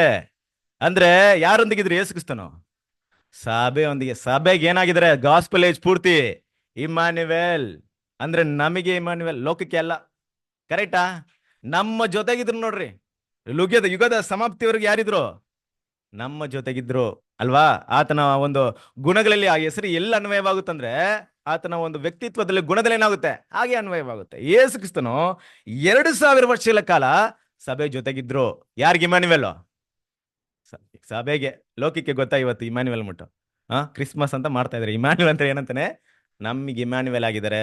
ಹಾಗಿರೋದ್ರಿಂದ ಕ್ರಿಸ್ತನ ಪ್ರೀತಿಯ ಸಹೋದರ ಸಹೋದರಿಯರೇ, ಇದನ್ನೇನ್ ಮಾಡ್ತಾರೆ ನಮ್ಮ ರಸಲ್ ರೀಪ್ರಿನ್ಸ್ ಅಲ್ಲಿ ಬರಿಬೇಕಾದ್ರೆ ರೀಪ್ರಿನ್ಸ್ 4:3-6 ಅಲ್ಲಿ 1800 ವರ್ಷಗಳವರೆಗೆ ಕರ್ತನಾದ ಯೇಸು ಕ್ರಿಸ್ತ ಏನಾಗಿದ್ರು? ಸಭೆಗೆ. ಸಭೆನ ಕಾಯ್ದು ಕಾಪಾಡ್ಕೊಂಡು, ಅಂದ್ರೆ 2000 ವರ್ಷಗಳು ನಮ್ಮ ಲೆಕ್ಕಾಚಾರ ಪ್ರಕಾರವಾಗಿ ಈ ಗಾಸ್ಪೆಲ್ ಏಜ್ ಪೂರ್ತಿಯಾಗಿ ಸಭೆ ಜೊತೆಗೆ ಮಾತ್ರ ಇದ್ರು. ಲೋಕದ ಜೊತೆಗೆ ಯಾವುದೇ ಕನೆಕ್ಷನ್ ಇಟ್ಟಿರ್ಲಿಲ್ಲ. ಲೋಕದವ್ರು ಎಷ್ಟೇ ಕರೀಲಿ, ಎಷ್ಟೇ ಸೆಲೆಬ್ರೇಷನ್ ಮಾಡ್ಲಿ, ಅವ್ರನ್ನ ಎಷ್ಟೇ ಹೇಳಲಿ, ಆದ್ರೆ ದೇವರ ಮಕ್ಕಳ ಜೊತೆಗಿದ್ರು, ದೇವರ ನಮ್ಮ ಜೊತೆಗಿದ್ರು. ಯಾರ ಜೊತೆಗೆ ದೇವರಿದ್ರು ಅವರಿಗೆ ಅವ್ರು ಏನಾಗಿದ್ರು? ಇಮ್ಯಾನ್ಯುಯಲ್ ಆಗಿದ್ರು. ಹಾಗಿರೋದ್ರಿಂದ ಕ್ರಿಸ್ತನ ಪ್ರೀತಿಯ ಸಹೋದರರೇ, ಇದು ನಮ್ಮ ಕರ್ತನಾದ ಯೇಸು ಕ್ರಿಸ್ತನ ವಿಷಯದಲ್ಲಿ ಇರುವಂತಹ ಪ್ರವಾದನೆ ನೆರವೇರಿಯೋದನ್ನ ನೋಡ್ತೀವಿ. ಈಗ ನಾವೇನ್ ಮಾಡೋಣ? ನಮ್ಮ ಮುಖ್ಯವಾದ ಒಂದು ಪಾಠಕ್ಕೆ ಹೋಗೋಣ. ನಮ್ಮ ವಾಕ್ಯ ಅಲ್ವಾ? ಏಷ್ಯಾ 9ನೇ ಅಧ್ಯಾಯ 6ನೇ ವಾಕ್ಯ. ಮುಖ್ಯವಾಗಿ ನೋಡ್ಬೇಕಾರೆ ಈ ವಾಕ್ಯದ ಪ್ರಕಾರ ಒಂದು ಮಗು ನಮಗಾಗಿ ಹುಟ್ಟಿದೆ ಅಷ್ಟೇ, ವರದ ಮಗು ನಮಗೆ ದೊರಕನು. ಒಂದು ಮಗು ಹುಟ್ಟಿತು 2000 ವರ್ಷಗಳ ಹಿಂದೆ. ಆದ್ರೆ ಇವತ್ತವರೆಗೂ ಅದೇ ಮಗುನ್ ಮಾತ್ರ ಇಟ್ಕೊಂಡ್ಬಿಟ್ಟಿದ್ದಾರೆ. ಆ ಮಗು ಏನಾಯ್ತಂತ ಏನಾಗ್ಲಿಲ್ಲ. ಮುಂದೆ ಆ ಮಗು ಏನೆಲ್ಲ ಕೆಲಸ ಮಾಡ್ತಂತ ಯಾರಿಗೋ, ಏನೆಲ್ಲ ಸಾಧನೆ ಮಾಡ್ತು, ಏನೆಲ್ಲ ರಿಕಾರ್ಡ್ ಬ್ರೇಕ್ ಮಾಡ್ತು, ಏನೆಲ್ಲ ಇತಿಹಾಸವನ್ನ ಸೃಷ್ಟಿ ಮಾಡ್ತಂದ್ಬಿಟ್ಟು ಇಲ್ಲಿವರೆಗೆ ಯಾರಿಗೇನಾಗ್ಲಿಲ್ಲ ಗೊತ್ತಾಗ್ತಿಲ್ಲ. ಒಂದ್ ಮಾತ್ರ ಗೊತ್ತು, ಮಗು ಹುಟ್ಟು ಅಷ್ಟೇ. ಯಾರೋ ಹೇಳ್ತಾ ಇದ್ರೆ ಅಂದ್ರೆ ಫಾಲೋ ಮಾಡ್ತಾ ಇದ್ದಾರೆ. ಮಗು ಹುಟ್ಟಿ ಏನೆಲ್ಲ ಆಯ್ತು ಗೊತ್ತಿಲ್ಲ, ಇನ್ನು ಮಗುವಾಗೇ ಇದ್ರೆ. ಇಡೀ ಕ್ರೈಸ್ತ ಸಮುದಾಯ ಏನಿದೆ ಇನ್ನು ಮಗುವಾಗಿದೆ ಅಲ್ವಾ? ಅದಕ್ಕೆ ಏನಂತಾರೆ ಅಂದ್ರೆ, ಒಂದ್ ಟೈಮಲ್ಲಿ ಒಂದು ಈ ಸ್ಟೋರಿ ನೋಡ್ತೀವಿ. ಈ ಆಲ್ಬರ್ಟ್ ಐನ್ಸ್ಟೈನ್ ಇರ್ತಾರೆ. ಅವ್ರು ಏನಾಗಿರ್ತಾರೆ ಅಂದ್ರೆ ತೀರೋಗಿರ್ತಾರೆ. ತೀರೋದ್ಮೇಲೆ ಏನಾಗುತ್ತೆ ಅಂದ್ರೆ ಅವರ ತಲೆ, ಅವರ ಇದೆಲ್ಲ ಬಾಡಿ ಎಲ್ಲ ಇದಾಗಿರುತ್ತೆ, ಅವ್ರ ತಲೆ ಬಿಡೆಲ್ಲ ಇರುತ್ತೆ ಅಲ್ಲಿ. ಅದನ್ನ ಎಕ್ಸಿಬಿಷನ್ ಇಟ್ಟಿರ್ತಾರೆ. ಅದನ್ನ ಮಾಡ್ತಾ ಇರ್ತಾರೆ. ಮಾಡ್ತಾ ಇರ್ಬೇಕಾದ್ರೆ ಹೋಗ್ಬಿಟ್ಟು ಒಂದು ವ್ಯಕ್ತಿ ಹೇಳ್ತಾನಂತೆ, ಏನಂದ್ಬಿಟ್ಟು, ಸರ್ ನೋಡಿ ಈ ತಲೆ ಬಿಡ, ಇದು ಆಲ್ಬರ್ಟ್ ಐನ್ಸ್ಟೈನ್ದು, ಇದು ಸ್ವಲ್ಪ ಕಾಸ್ಟ್ಲಿ, ತಗೊಳ್ಳಿ ಅಂತ ಹೇಳ್ತಾನಂತೆ. ಅವಾಗ ತಗೊಳ್ಳೋರು ಅವ್ರು, ಇಲ್ಲಪ್ಪ ತುಂಬಾ ಜಾಸ್ತಿ ಐತಿ ಬೆಲೆ, ಕಡಿಮೆ ಬೆಲೆ ಇದ್ರೆ ಹೇಳಂದ್ಬಿಟ್ಟು ಇಲ್ದಾಗ ಅವ್ರು ಹೇಳಿದಂತೆ, ಇನ್ನೊಂದು ಚಿಕ್ಕದಿರೋ ತಲೆ ಬಿಡ ತಗೊಂಡು ನೋಡ್ರಿ, ಇದು ಆಲ್ಬರ್ಟ್ ಐನ್ಸ್ಟೈನ್ ಚಿಕ್ಕ ಮಗುವಾಗಿದ್ದಾಗ ಅಂತ ತಗೊಂಡ್ರು. ಅಲ್ವರಾ? ಯೋಚನೆ ಮಾಡ್ರಿ, ಇನ್ನು ಏನಾಗಿದೆ ನಮ್ಮ ಕರ್ತನಾದ ಯೇಸು ಕ್ರಿಸ್ತನು ಮಗುವಿಂದ ಹುಟ್ಟಿ ಬೆಳೆದು ಅನೇಕ ಕಾರ್ಯಗಳು ಮಾಡ್ಬಿಟ್ಟಿದ್ದಾರೆ. ಆದ್ರೆ ಇನ್ನು ಪ್ರಪಂಚ ಏನಂತಿದೆ? ಇನ್ನು ಅದೇ ಮಗುವಾಗಿ ಅವ್ರನ್ನ ನೋಡ್ತಾ ಇದೆ. ಕ್ರಿಸ್ತನ ಪ್ರೀತಿಯ ಸಹೋದರರೇ, ಯೇಸು ಕ್ರಿಸ್ತನು ಹುಟ್ಟಿ 33.5 ವರ್ಷಗಳ ಕಾಲ ಬದುಕಿ ತಮ್ಮ ಜೀವವನ್ನು ಕೊಟ್ಟು ಪುನರ್ತನಾಗ್ಬಿಟ್ರು. ಕರೆಕ್ಟಾ? ಪುನರ್ತನವಾಗಿ ಹೋಗಿ ಈಗೇನಾಗಿದ್ದಾರೆ? ಎರಡನೇ ಬರುವಿಕೆಲೆ ನಮಗೋಸ್ಕರ ಬಂದಿದೆ ನೋಡ್ರಿ ಆ ಮಗು ಏನಾಗೈತೆ ಇವತ್ತು? ಇಡೀ ಲೋಕವನ್ನ ಆಳ್ವಿಕೆ ಮಾಡುವಂತ ಹಂತದಲ್ಲಿ ನಮ್ಮ ಮುಂದೆ ಬಂದಿದೆ. ಕ್ರಿಸ್ತನಲ್ಲಿ ಪ್ರೀತಿಯ ಸಹೋದರರೇ, ಆ ವರದ ಮಗು, ಆ ವರ ಏನ್ ಮಟ್ಟ ಇವತ್ತು ನೋಡೋಣ ನಾವು. ದೇವ್ರ ಮಕ್ಳು ನಮಗೆ ಏನಿದೆ ಆ ಒಂದು ಗಿಫ್ಟ್, ಯಾವ ರೀತಿ ಆ ಗಿಫ್ಟ್ ನ ಮುಖ್ಯವಾಗಿ ದೇವ್ರ ಮಕ್ಕಳಿಗೋಸ್ಕರ ದೇವ್ರ ಏನ್ ಮಾಡಿದ್ದಾರೆ? ಕೊಟ್ಟಿದ್ದಾರೆ. ಇಡೀ ಲೋಕ ಅದನ್ನ ಗಮನಿಸ್ತಾ ಇಲ್ಲ, ಆ ಮಗು ಮಾಡ್ತಾರಂತ ವಿಷಯವೇನಂದ್ಬಿಟ್ಟು. ಅದೇ ಒಂದು ವಾಕ್ಯವನ್ನ ಮತ್ತೊಂದ್ಸರಿ ಓದನ. ಏಷ್ಯನ ಪ್ರವಾದನೆ ಗ್ರಂಥ 9ನೇ ಅಧ್ಯಾಯ 6ನೇ ವಾಕ್ಯ. ಒಂದು ಮಗು ನಮಗಾಗಿ ಹುಟ್ಟಿದೆ ಅಷ್ಟೇ, ವರದ ಮಗನು ನಮಗೆ ದೊರೆತನು, ಆಡಳಿತವು ಅವನ ಬಾಹುವಿನ ಮೇಲಿರುವುದು. ನೋಡಿ, ಆಡಳಿತವು ಅವನ ಬಾಹುವಿನ ಮೇಲಿರುವುದು. ಇಲ್ಲಿವರೆಗೂ ನೀವು ಒಂದು ವಾಕ್ಯವನ್ನ ಹಲವಾರು ರೀತಿಯಲ್ಲಿ ನೋಡಿರ್ಬಹುದು. ಇವತ್ತು ಯಾವ ರೀತಿ ನೋಡೋಣ ಅಂದ್ರೆ, ವಾಕ್ಯ ಹೇಳಿರೋ ಪ್ರಕಾರವಾಗಿ ಒಂದು ಮಗು ನಮಗಾಗಿ ಹುಟ್ಟಿದಷ್ಟೇ, ವರದ ಮಗು ಇದೆ. ಆ ಮಗುವಿನಲ್ಲಿ ವರ ಇದೆ. ಏನಂತ ವರಗಳು ನೋಡೋಣ. ಮತ್ತೆ ಆಡಳಿತವು ಆತನ ಬಾಹುವಿನ ಮೇಲೆ ಇರುವುದು. ಆಡಳಿತ ಅಂದ್ರೆ ರಾಜ್ಯಾಧಿಕಾರ ಅಲ್ವಾ? ನಿಮ್ಗೆ ಗೊತ್ತಿರೋಂಥ ವಿಷಯನೇ. ಅಂದ್ರೆ ಯಾವ ರೀತಿ ನೋಡೋಣ ಅಂದ್ರೆ, ಯಾವಾಗ ಆ ಮಗು ಆಡಳಿತನ ತಗೊಳುತ್ತೋ ಮುಂದೆ ಇರುವಂತ 5 ಟೈಟಲ್ ಕೂಡ ಅಲ್ಲಿ ಅನ್ವಯವಾಗುತ್ತಾ ಅಂತ ಏನ್ ಮಾಡೋಣ? ಚೆಕ್ ಮಾಡೋಣ ಅಲ್ವಾ? ಆ 5 ಹೆಸರುಗಳು ಕೂಡ ಆ ಕಾಲದಲ್ಲಿ ಅನ್ವಯವಾಗುತ್ತಾ? ಇನ್ನೂ ಹೆಚ್ಚಾಗಿ ಹೇಳಕ್ ಹೋದ್ರೆ, ದೇವ್ರ ಮಕ್ಕಳು ನಾವು ಈ ಒಂದು ಯುಗದ ಅಂತ್ಯದಲ್ಲಿ ವಾಸ ಮಾಡ್ತಾರಂತ ನಮ್ಮ ಕರ್ತನಾದ ಯೇಸು ಕ್ರಿಸ್ತನ ಎರಡನೇ ಬರುವಿಕೆ ಹಂತದಲ್ಲಿರುವಂತ ನಾವು ತುಂಬಾ ಸ್ಪೆಷಲ್ ಪೀಪಲ್ ಅಲ್ವಾ? ಆ ಗಿಫ್ಟ್ ಎಲ್ಲ ಯಾರು ಗೊತ್ತಾ ಇರೋದು? ಇವತ್ತು ನಮ್ಗೋಸ್ಕರನೇ ಇರೋದು ಅಲ್ವಾ? ಏನೇನ್ ಗಿಫ್ಟ್ ಇದೆ ನೋಡಿ. ಅದಕ್ಕೆ ಹೇಳ್ತಿದೀವಿ, ನೋಡ್ತಿದೀವಿ ಏನಪ್ಪಾ ಅಂದ್ರೆ, ಆ ಒಂದು ಆಡಳಿತವು ಆತನ ಬಾಹುವಿನ ಮೇಲೆ ಇದ್ದಾಗ, ಯಾವಾಗ ಆಡಳಿತವನ್ನು ತಗೊಳ್ತಾರೋ ಅವಾಗ ಈ ಹೆಸರನ್ನ ಟೈಟ್ಲ್ ನೋಡೋಣ, ಅನ್ವಯವಾಗುತ್ತಾ ಅಂದ್ಬಿಟ್ಟು. ಯಾವಾಗ ತಗೊಂಡ್ರು ಆಡಳಿತ ಬಾಹು ಮೇಲೆ? ಯಾವಾಗ ಬಂತು? 18 ಡೇಟ್ ಅಲ್ವಾ? ಟೈಮ್. ದೇವ್ರ ಮಕ್ಕಳು ಟೈಮ್ ಡೇಟ್ ಎಕ್ಸಾಕ್ಟ್ಲಿ. ಯಾಕಂದ್ರೆ ದೇವ್ರು ಅದನ್ನೇ ಆ ರೀತಿನೇ ಇದು ಮಾಡಿದ್ದಾರೆ. ಇಲ್ಲ ಅಂದ್ರೆ ಏನಾಗುತ್ತೆ ಗೊತ್ತಾ? ಸತ್ಯವೇದ ಪೂರ್ತಿ ಒಂದು ಊರಲ್ಲಿ ಒಬ್ಬ ರಾಜ ಇದ್ನಂತೆ ಅಂತ ಕತೆ ಆಗ್ಬಿಡುತ್ತೆ. ಆ ರೀತಿ ಅಲ್ಲ, ದೇವ್ರು ಏನ್ ಮಾಡಿದ್ರೆ ಎಲ್ಲವನ್ನ ಹೌದಪ್ಪ, ಇದೇ ಪ್ಲೇಸ್ ಅಲ್ಲಿ ಇದೆ ಘಟನೆ, ಇಲ್ಲೇ ನಡೆದಿದೆ ಅಂತ ಬರ್ದಿಟ್ಟಿದ್ದಾರೆ, ಎವಿಡೆನ್ಸಸ್. ಆಡಳಿತವು ಆತನ ಬಾಹುವಿನ ಮೇಲೆ ಯಾವಾಗ ಬಂತು ಅಂತ ನೋಡಿದಾಗ 1874 ನಮ್ಮ ಕರ್ತನಾದ ಯೇಸು ಕ್ರಿಸ್ತನು ಏನ್ ಬಂದ್ರು, ಆ ಮಗು ಏನಾಯ್ತು ಈಗ ರಾಜಾದಿ ರಾಜನಾಗಿ ಏನಾಗಿದ್ರೆ ನಮ್ಮ ಮುಂದೆ ಬಂದ್ ನಿಂತಿದ್ದಾರೆ. ಆಗಿರ್ಬೇಕಾದ್ರೆ ಆ ಒಂದು ಸಮಯದಲ್ಲಿ ಆತನಲ್ಲಿರುವಂತ ಕೆಲವೊಂದು ವಿಷಯಗಳು ಏನ್ ಮಾಡೋಣ ನಾವು ನೋಡೋಣ. ಸೊ ಮೊದಲನೇದಾಗಿ ಆತನು ಅದ್ಭುತ ಸ್ವರೂಪನು. ನಮ್ಮ ಕರ್ತನಾದ ಯೇಸು ಕ್ರಿಸ್ತನು ಅದ್ಭುತ ಸ್ವರೂಪ. ಏನಪ್ಪ ಅದ್ಭುತ ಸ್ವರೂಪನು? 2000 ವರ್ಷಗಳ ಮುಂಚೆ ಸಾಧಾರಣ ವ್ಯಕ್ತಿಯಾಗಿ ನಮ್ಮ ಮಧ್ಯದಲ್ಲಿ ಬದುಕಿ ಅಲ್ವಾ, ನಮಗೋಸ್ಕರ ಜೀವವನ್ನು ಕೊಟ್ಟು ಸಾಧಾರಣ ಒಂದು ವ್ಯಕ್ತಿ ಆಗಿದ್ರು. ಕರೆಕ್ಟಾ? ಅವನ್ನ ಯಾರು ಕೇರ್ ಮಾಡ್ಲಿಲ್ಲ, ಯಾರು ಗಣನೆ ತಗೊಂಡಿಲ್ಲ. 2000 ವರ್ಷ ಆದ್ರೂ ಯಾರು ಗಣನೆ ತಗೊಳ್ತಾ ಇಲ್ಲ ಅಲ್ವಾ.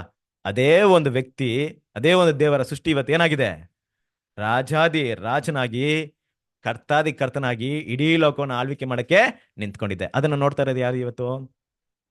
ನಾವು. ಅದ್ಭುತವಾಗಿ ಕಾಣಿಸ್ತಾ ಇದೆಯಾ? ನಮ್ಮ ಕರ್ತನಾದ ಯೇಸು ಕ್ರಿಸ್ತನ ಒಂದು ಜೀವನ ತಗೊಳ್ರಿ. ಈ ಪ್ರಪಂಚದಲ್ಲಿ ಯೇಸು ಕ್ರಿಸ್ತನಿಗೆ ಸರಿ ಸಾಟಿಯಾದಂತ ಜೀವನವನ್ನ ಯಾರಾದ್ರೂ ಮಾಡಿದಾರ? ಎಲ್ಲಾದ್ರೂ ಕೇಳಿದ್ವಾ?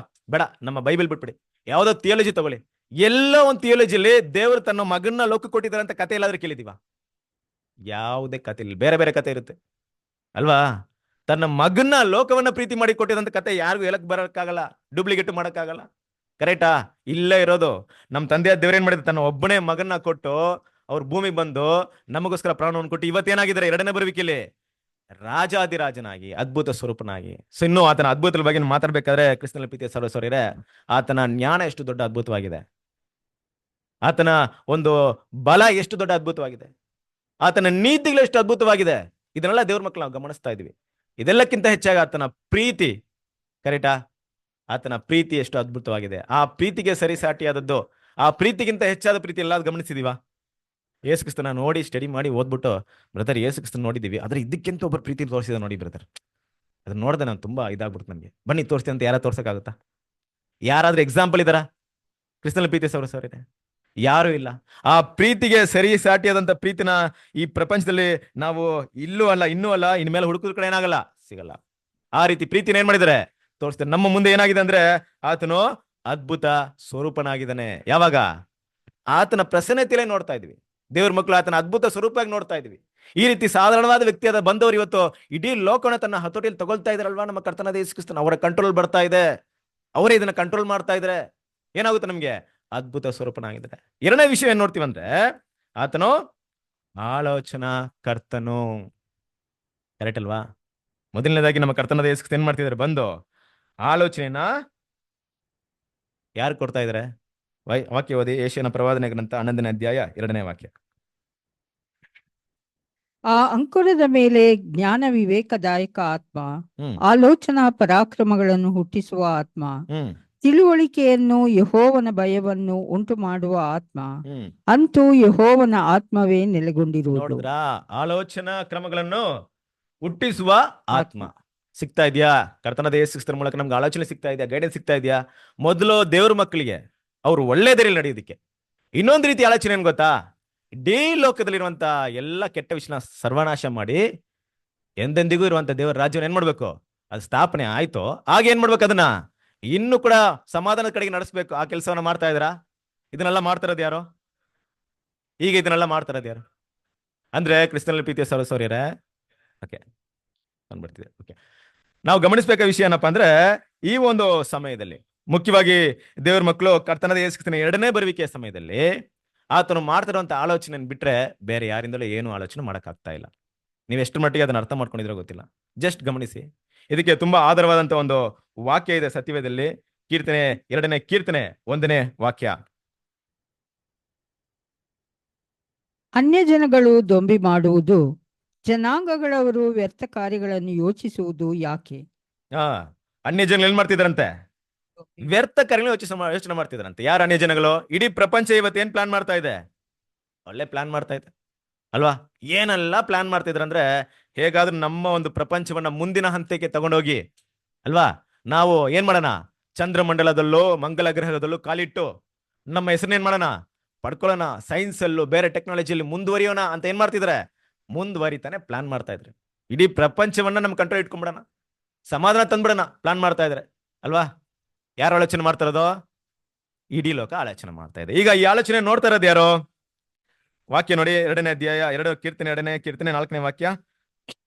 ಪರಲೋಕದಲ್ಲಿ ಆಸೀನ ರೂಢನಾಗಿರುವ ಆತನು ಅದಕ್ಕೆ ನಗುವನು, ಕರ್ತನು ಅವರನ್ನು ಪರಿಹಾಸ್ಯ ಮಾಡುವನು. ಪರಲೋಕದಲ್ಲಿ ಆಸನ ರೂಢನಾಗಿರುವನು ಅದಕ್ಕೆ ಏನ್ ಮಾಡ್ತಾನಂತೆ? ನಗುವನು. ನಮ್ ದೇವ್ರು ನಗ್ತಾ ಇದ್ದಾರಂತೆ. ಕ್ರಿಸ್ತನಲ್ಲಿ ಪ್ರೀತಿಯ ಸೌರ್ಯರೇ, ನಾವು ನಗನ್ವಾ? ನಾವು ನಗನ್ವಾ? ನಮ್ ದೇವ್ರು ನಗಿತಾ ಇದಾರೆ ಅಲ್ವಾ? ಅವ್ರನ್ನ ನೋಡಿ ನಮ್ ದೇವ್ರ ನಗಿತಾ ಇರ್ಬೇಕು. ನಾವೇನ್ ಮಾಡೋಣ? ದೇವ್ರ ಜೊತೆ ನಗೋಣ. ಇಡೀ ಲೋಕವನ್ನು ನೋಡಿ ಏನ್ ಮಾಡ್ತಾ ಇದ್ರಂತೆ? ನಗ್ತಾ ಇದಾರೆ. ಯಾಕೆಪ್ಪ ಅಂದ್ರೆ ಮುಂದಿನ ವಾಕ್ಯ ಹೇಳ್ತಾ ಇದಾರೆ, ಕಂಟಿನ್ಯೂ ಮಾಡಿ. ಅನಂತರ ಆತನು ಸಿಟ್ಟಾಗಿ, ನಾನು ನೇಮಿಸಿದ ಅರಸನನ್ನು ಚಿಯೋನೆಂಬ ನನ್ನ ಪರಿಶುದ್ಧ ಪರ್ವತದಲ್ಲಿಯೇ ಸ್ಥಾಪಿಸಿದ್ದಾಯಿತು ಎಂದು ಹೇಳಿ ಕೋಪಾವೇಶದಿಂದ ಅವರನ್ನು ಕಳವಳಗೊಳಿಸುವನು. ಏನಂತಿದ್ದಾರೆ? ನಾನು ನೇಮಿಸಿದ ಅರಸನನ್ನು ಎಲ್ಲಿ ಮಾಡಿದೀನಿ? ಚಿಯೋನಿಲೆಲ್ಲ ಸ್ಥಾಪನೆ ಮಾಡಿದ. ಅಂದ್ರೆ ಏನಪ್ಪಾ ಅರ್ಥ ಅಂದ್ರೆ, ಇನ್ಮೇಲೆ ನಿಮ್ಮ ಆಲೋಚನೆ ಎಲ್ಲ ಏನು ನಡೆಯಲ್ಲ. ಯಾರ ಆಲೋಚನೆ ನಡೀತಾ ಗೊತ್ತಾ? ಕರ್ತನಾದ ಯೇಸು ಕ್ರಿಸ್ತನು ಏನ್ ಪ್ಲಾನ್ ಮಾಡ್ತಾರೋ ಆ ಪ್ಲಾನ್ ಮಾತ್ರ ನಡೆಯುತ್ತೆ. ಅದ್ ಬಿಟ್ಟೇನಾಗಲ್ಲ, ಯಾವುದೇ ಪ್ಲಾನ್ ಆಗಲ್ಲ. ಕ್ರಿಸ್ತನಲ್ಲಿ ಪ್ರೀತಿಯ ಸಹೋದರರೇ, ನಮ್ಮ ಕರ್ತನಾದ ಯೇಸು ಕ್ರಿಸ್ತನ 2ನೇ ಬರುವಿಕೆ ನಂತರ ಆಗ್ತಿರುವಂತ ಎಲ್ಲಾ ಬದಲಾವಣೆಗಳಿಗೂ, ಎಲ್ಲಾ ವಿಷಯಗಳಿಗೂ ಮೂಲ ಕಾರಣನು ಯಾರು? ನಮ್ಮ ಕರ್ತನಾದ ಯೇಸು ಕ್ರಿಸ್ತನು. ಸೊ ದೇವ್ರ ಮಕ್ಳು ನಮ್ಗೆ ಏನ್ ಅನ್ಸುತ್ತೆ ಅಂದ್ರೆ, ಕೆಲವೊಂದು ಟೈಮಲ್ಲಿ ನಮ್ಗೆ ಕೆಲವೊಂದು ಪ್ರಶ್ನೆ ಯಾವ ರೀತಿ ಇರುತ್ತೆ ಅಂದ್ರೆ, ಅಲ್ಲ ಬ್ರದರ್, ಇಷ್ಟೆಲ್ಲ ಒಂದು ಸಮಸ್ಯೆಗಳು ನಡೀತಾ ಇದೆ, ಇದನ್ನ ದೇವ್ರು ಮಾಡ್ತಾರೆ, ಇದನ್ನ ಕರ್ತನಾದ ಯೇಸು ಕ್ರಿಸ್ತನು ಮಾಡ್ತಾರ? ಖಂಡಿತವಾಗ್ಲು. ಯಾವ ರೀತಿ ಅಂದ್ರೆ, ದೇವ್ರ ಮಕ್ಳು ಅರ್ಥ ಮಾಡ್ಕೋಬೇಕು, ಸೈತಾನ್ ಮಾಡುವಂತ ಎಲ್ಲಾ ಕುತಂತ್ರಗಳು, ಕುಯುಕ್ತಿಗಳು ಯಾರ ಒಂದು ವಿಷಯಕ್ಕೆ ಸಾಧಕವಾಗ್ತಿದೆ? ಕರ್ತನಾದ ಯೇಸು ಕ್ರಿಸ್ತನ ಒಂದು ರಾಜ್ಯ ಬರದ ಒಂದು ಮುಂದುವರಿಕೆಗೆ ಏನಾಗ್ತಿದೆ? ಅದು ಕಾರಣವಾಗ್ತಿದೆ. ಯಾಕಂದ್ರೆ ಆತನ ಏನ್ ಮಾಡ್ತಾ ಇದ್ದಾನೆ? ಆಲೋಚನೆ ಮಾಡ್ತಾ ಇದ್ದಾರೆ, ಪ್ಲಾನ್ ಮಾಡ್ತಾ ಇದ್ದಾರೆ. ಆ ಪ್ಲಾನ್ ಮುಂದೆ ಯಾರ ಪ್ಲಾನ್ ಏನಾಗ್ತಿಲ್ಲ, ನಿಂತ್ಕೊಳ್ಳಕ್ಕೆ ಸಾಧ್ಯತೆ ಇಲ್ಲ. ವಾಕ್ಯವನ್ನು ಓದನ. ಕೀರ್ತನೆ 2ನೇ ಅಧ್ಯಾಯ 10ನೇ ವಾಕ್ಯ. ಆದುದರಿಂದ ಅರಸುಗಳಿರ, ವಿವೇಕಿಗಳಾಗಿರ್ರಿ, ದೇಶಾಧಿಪತಿಗಳಿರ, ಬುದ್ಧಿ ಮಾತುಗಳಿಗೆ ಕಿವಿಗೊಡಿ. ಬುದ್ಧಿ ಮಾತುಗಳು ಏನ್ ಮಾಡ್ರಿ? ಕಿವಿಗೊಡ್ರಿ. ಅಂದ್ರೆ ಬುದ್ಧಿ ಮಾತು ಅಂದ್ರೆ ಏನು? ನೋಡಪ್ಪ, ನಾನೇನು ಆಲೋಚನೆ ಮಾಡ್ತಾ ಇದೀನೋ ಅದನ್ನೇ ನೀವು ಕೇಳಬೇಕು. ನಿಮ್ದೇನೋ ಆಲೋಚನೆ ಮಾಡಿದ್ರೆ ಖಂಡಿತ ಏನಾಗಲ್ಲ, ನಡೆಯಲ್ಲ. ಯಾರು ಬುದ್ಧಿ ಮಾತು ಕೇಳ್ಬೇಕು ಇವಾಗ? ಕರ್ತನಾದ ಯೇಸು. ಯಾರು ಕೇಳ್ತಾರೋ ಅವ್ರು ಸೇಫ್, ಯಾರು ಕೇಳಲ್ವೋ ಅವ್ರು ಇರಲ್ಲ. ಇಷ್ಟೇ ವಿಷಯ ಇರೋದೀಗ. ಕರೆಕ್ಟಾ? ಏನ್ ಮಾಡ್ತಾರೆ? ಯಾರೆಲ್ಲ ಕೇಳಕ್ಕಾಗಲ್ಲ ಅವ್ರನ್ನ ನಾಶ ಮಾಡ್ತಾರೆ. ಕ್ರಿಸ್ತನ ಪ್ರೀತಿಯ ಸಹೋದರರೇ, ಒಂದು ವಿಷಯ ಅರ್ಥ ಮಾಡ್ಕೊಳ್ಳಿ. ಯೇಸು ಕ್ರಿಸ್ತನು ಆತನ ಒಂದು ಆಳ್ವಿಕೆ ಎಲ್ಲಿ ಆರಂಭವಾಗಿದೆ ಅಂತ ನಾವು ನೋಡ್ತೀವಿ. ಶತ್ರುಗಳ ಮಧ್ಯದಲ್ಲಿ ಆಳ್ವಿಕೆ ಆಗಿದೆ. ಕರೆಕ್ಟ್ ಅಲ್ವಾ? ಹಾಗಿರ್ಬೇಕಾದ್ರೆ ಕ್ರಿಸ್ತನ ಪ್ರೀತಿಯ ಸಹೋದರರೇ, ಕರ್ತನಾದ ಯೇಸು ಮಾಡ್ತಿರೋ ಒಂದೊಂದು ಪ್ಲಾನ್ ನ ಇವತ್ತು ಯಾರು ದೇವ್ರ ಮಕ್ಕಳು ತುಂಬಾ ಆತನಿಗೆ ಕ್ಲೋಸ್ ಆಗಿರ್ತಾರೋ, ಯಾರ ಪ್ರವಾದನೆ ಗಮನಿಸ್ತಾರೋ ಅವ್ರಿಗೆ ಏನಾಗುತ್ತೆ? ದೇವ್ರ ಅದನ್ನ ಪ್ರಕಟಿಸ್ತಾರೆ. ಯಾವ ರೀತಿ ಮಾಡ್ತಾ ಇದಾರೆ ಮುಟ್ಟು ಅಲ್ವಾ? ಸೊ ನಾವು ಕೂಡ ಏನ್ ಮಾಡ್ಬೇಕು? ನೋಡಿ, ಸಬ್ಜೆಕ್ಟ್ ಅಲ್ಲಿ ಏನಾದ್ರು ಆಯ್ತು ಅಂದ್ರೆ ನಮ್ಮ ಮೈಂಡ್ ಡೈವರ್ಟ್ ಆಗ್ಬಿಡುತ್ತೆ. ಕಾನ್ಸಂಟ್ರೇಷನ್ ಎಲ್ಲಿರ್ಬೇಕು? ಸಬ್ಜೆಕ್ಟ್ ಅಲ್ಲಿ ಇರ್ಬೇಕು. ಈ ತರ ನಮ್ಮ ಮೈಂಡ್ ಡೈವರ್ಟ್ ಮಾಡೋದೇ ತುಂಬಾ ನಡೀತಾ ಇರುತ್ತೆ. ನಮ್ಮ ಜೀವನ ಪೂರ್ತಿ ಇದೇ ಇರುತ್ತೆ. ಅದನ್ನ ಬಿಟ್ಟು ನಾವು ಯಾವ್ದನ್ನ ಗಮನ ಇಡ್ಬೇಕು? ನಮ್ಮ ಕರ್ತನಾದ ಯೇಸು ಕ್ರಿಸ್ತನ ಸಭೆಗೆ ಇವತ್ತು ಏನ್ ಆಲೋಚನೆ ಕೊಡ್ತಾ ಇದಾರೆ ಅದನ್ನು ಗಮನಿಸ್ಬೇಕು. ಅದರಿಂದ ನಾವೇನ್ ನೋಡ್ತೀವಿ ಅಂದ್ರೆ, ಆತನು ಆಲೋಚನಾ ಕರ್ತನಾಗಿ ಏನಾಗಿದ್ದಾರೆ ಇದಾರೆ. ನೆಕ್ಸ್ಟ್ ಏನ್ ನೋಡ್ತೀವಿ ಅಂದ್ರೆ, ಪರಾಕ್ರಮಿಯಾದ ದೇವರು. ಪರಾಕ್ರಮಿ ಅಂದ್ರೆ ಬರೀ ಪ್ಲಾನ್ ಮಾಡೋದಷ್ಟೇ ಅಲ್ವಾ? ಕೆಲವೊಂದು ಟೈಮ್ ಹೆಂಗಿರುತ್ತೆ, ಕೆಲವರು ಪ್ಲಾನ್ ಮಾಡ್ತಾರೆ, ಏನೆಲ್ಲ ಪ್ಲಾನ್ ಮಾಡ್ತಾರೆ ಅಂತ ಕೊನೆಗೆ ನಡೆಯೋದೇ ಬೇರೆ. ನಮ್ ಕರ್ತನಾದ ಯೇಸು ಬರೀ ಪ್ಲಾನಿಂಗ್ ಮಾತ್ರ ಮಾಡ್ತಾರ, ಆಲೋಚನೆ ಮಾತ್ರ ಮಾಡ್ತಾರ, ಈ ತರ ಮಾಡ್ಬೇಕಂದ್ಬಿಟ್ಟು ಬರೀ ಏನ್ ಮಾಡ್ತಾರೆ, ಐಡಿಯಾಸ್ ಮಾತ್ರ ಇದ್ ಮಾಡ್ತಾರ ಅಲ್ವಾ? ಆತನಿಗೆ ಏನು ಇದೆ ಸಾಮರ್ಥ್ಯ, ಅದನ್ನ ಇಂಪ್ಲಿಮೆಂಟ್ಸ್ ಮಾಡುವಂತ ಸಾಮರ್ಥ್ಯ ಕೂಡ ಯಾರಿಗಿದೆ? ಪರಾಕ್ರಮಿಯಾದ ದೇವರು. ಕ್ರಿಸ್ತನ ಪ್ರೀತಿಯ ಸಹೋದರರೇ, ಒಂದು ವಿಷಯ ಅರ್ಥ ಮಾಡ್ಕೊಳ್ಳಿ. ನಮ್ ಕರ್ತನಾದ ಯೇಸು ಕ್ರಿಸ್ತನು ಶತ್ರುಗಳ ನಡುವೆ ಆಳ್ವಿಕೆ ಮಾಡ್ತಿದ್ದಾರೆ. ಶತ್ರುಗಳೇನೋ ಸಾಧಾರಣ ಶತ್ರುಗಳಲ್ಲ. ಕರೆಕ್ಟಾ? ನಾವು ಫಿಲಿಮ್ ಅಲ್ಲಿ ನೋಡಿದ್ರಂತ ವಿಲನ್ಸ್ ತರ ಅಲ್ಲ. ಇಲ್ಲಿ ಫೈಟ್ ಮಾಡಿ ಅವ್ರನ್ನ ಹೊಡೆದು ನಾಶ ಮಾಡಕ್ಕೆ. ಈಗಿರುವಂತ ಶತ್ರುಗಳು ಯಾವ ರೀತಿ ಶತ್ರುಗಳಿದ್ದಾರೆ? ಸುಮಾರು ವರ್ಷಗಳವರೆಗೂ ಬೆಳೆದು ಬರುವಂತ ಈ ಸಿಸ್ಟಮ್ಸ್ ನ ನಾಶ ಮಾಡ್ಬೇಕಂದ್ರೆ ಖಂಡಿತವಾಗ್ಲೂ ಸಾಧಾರಣವಾದಂತ ಒಂದು ವಿಷಯವೇ ಅಲ್ಲ. ಸೊ ದೇವ್ರ ಮಕ್ಕಳು, ಅದನ್ನ ನಾವು ಅರ್ಥ ಮಾಡ್ಕೋಬೇಕಾಗಿದೆ. ವಾಕ್ಯವನ್ನು ಓದೋಣ. 1 ಕೊರಿಂಥದವರಿಗೆ 15ನೇ ಅಧ್ಯಾಯ 25ನೇ ವಾಕ್ಯ.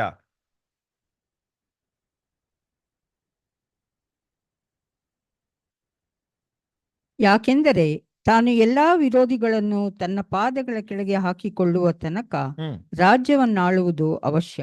ಅಲ್ವರ, ಎಲ್ಲ ವಿರೋಧಿಗಳನ್ನು ತನ್ನ ಪಾದಗಳ ಕೆಳಗೆ ಹಾಕಿಕೊಳ್ಳುವ ತನಕ ಏನ್ ಮಾಡ್ಬೇಕು? ರಾಜ್ಯವನ್ನ ಆಳ್ಬೇಕು. ಎಲ್ಲ ವಿರೋಧಿಗಳು, ಏನೇನು ವಿರೋಧಿಗಳಿದ್ದಾರೆ ಎಲ್ಲ ನೋಡೋಣ. ಯೇಸು ಕ್ರಿಸ್ತನಿಗೆ ಏನೇನು ಎನಿಮಿಸಿದ್ದಾರೆ ಅವ್ರಿಗೆ? ಸೈತಾನನು ಬೇರೆ, ಲೋಕ, ಆಮೇಲೆ ಅಷ್ಟೇನಾ? ಬಾಬಿಲೋನ್ ಗುಡ್ ಬೇರೆ, ಇನ್ಯಾರಿದ್ದಾರೆ? ಓಕೆ ಅಲ್ವಾ? ಫಾಲೆನ್ ಏಂಜಲ್ಸ್. ಎಷ್ಟೊಂದು ವಿಷಯ ಇದೆ ಕ್ರಿಸ್ತನ ಪ್ರೀತಿಯ ಸಹೋದರರೇ. ಇವ್ರನ್ನೆಲ್ಲ ಏನ್ ಮಾಡ್ಬೇಕು?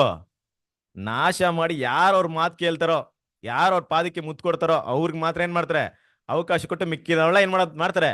ಯಾರಿಗೂ ಕೃಪೆ ಇರಲ್ಲ. ಈಗ ದೇವ್ರ ಮಕ್ಳು ಮಾತ್ರ ಕೃಪೆ ಸಿಗ್ತಿರೋದು ಅಷ್ಟೇ ಸಭೆಗೆ.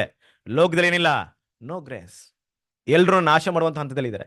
ಅದನ್ನ ಏನ್ ಮಾಡ್ಬೇಕು, ಕಂಪ್ಲೀಟ್ ಆಗಿ ನಾಶ ಮಾಡ್ಬೇಕು. ಹಾಗೆ ನೋಡ್ಬೇಕಾದ್ರೆ ಕ್ರಿಸ್ತನಲ್ಲಿ ಪ್ರೀತಿ ಸರಸವರೇ, ಕೆಲವೊಂದು ಟೈಮಲ್ಲಿ ಅನ್ಸ್ಬಿಡುತ್ತೆ ನಮಗೆ, ಇಷ್ಟೊಂದು ಒಂದು ಸಿಸ್ಟಮ್ನ ಅದೇಗೆ ಕ್ರಿಸ್ತನಾದ ಯೇಸು ಕ್ರಿಸ್ತನು ಚೇಂಜ್ ಮಾಡಕ್ಕಾಗುತ್ತೆ. ವರ್ಷನ ಕಾಲದಿಂದ ಏನಾಗಿದೆ, ಈ ಸಿಸ್ಟಮ್ ಆ ರೀತಿ ಬೆಳೆದಿದೆ. ಇವತ್ತು ಕೂಡ ತುಂಬಾ ಜನ ಅದನ್ನ ಅಕ್ಸೆಪ್ಟ್ ಮಾಡಲ್ಲ. ಯಾಕಂದ್ರೆ ವಾಕ್ಯಗಳ ಪ್ರಕಾರವಾಗಿ ಆತನ ರೂಲಿಂಗ್ ಹೇಗಿದೆ ಅಂದ್ರೆ, 2ನೇ ಕೀರ್ತನೆ 9ನೇ ವಾಕ್ಯ,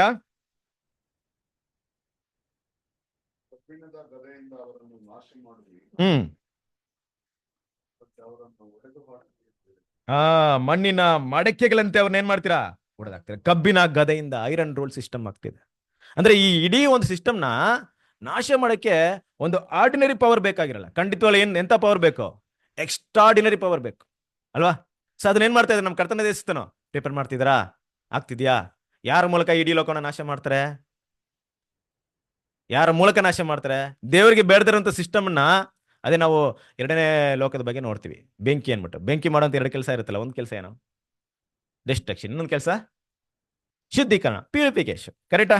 ಯಾವುದು ಇರಬೇಕು ಅದನ್ನ ಏನ್ ಮಾಡುತ್ತೆ, ಪ್ಯೂರ್ ಮಾಡುತ್ತೆ. ಯಾವ್ದು ಯಾವತ್ತು ಬೇಡ ಅನ್ಸುತ್ತೆ ಅದನ್ನೇನ್ ಮಾಡುತ್ತೆ, ನಾಶ ಮಾಡುತ್ತೆ. ಆ ಕೆಲಸ ನಡೀತಾ ಇದೆಯಾ? ಸೊ ಆ ರೀತಿ ನೋಡ್ಬೇಕಾದ್ರೆ ಆ ಕೆಲಸಗಳು ಏನಾಗ್ಬೇಕು, ಇಲ್ಲಿ ನಡಿಬೇಕು. ಅದರಿಂದ ಕ್ರಿಸ್ತನಲ್ಲಿ ಪ್ರೀತಿಯ ಸಹೋದರರೇ, ಮುಂದೆ ಬರುವಂತ ಒಂದು ಅಪಾಯದ ವಿಷಯಗಳನ್ನ ನಾವು ತಗೊಂಡಾಗ ವಾಕ್ಯವನ್ನ ಓದಿ. ಯೋವೇಲ 2ನೇ ಅಧ್ಯಾಯ 1ನೇ ವಾಕ್ಯ.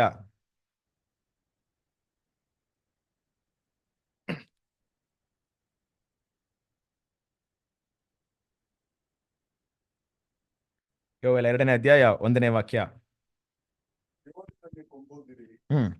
ಪರಿಶುದ್ಧ ಪರ್ವತದಲ್ಲಿ ದಣಿಗೈಲಿ, ದೇಶ ನಿವಾಸಿಗಳು ನಡುಗಲಿ.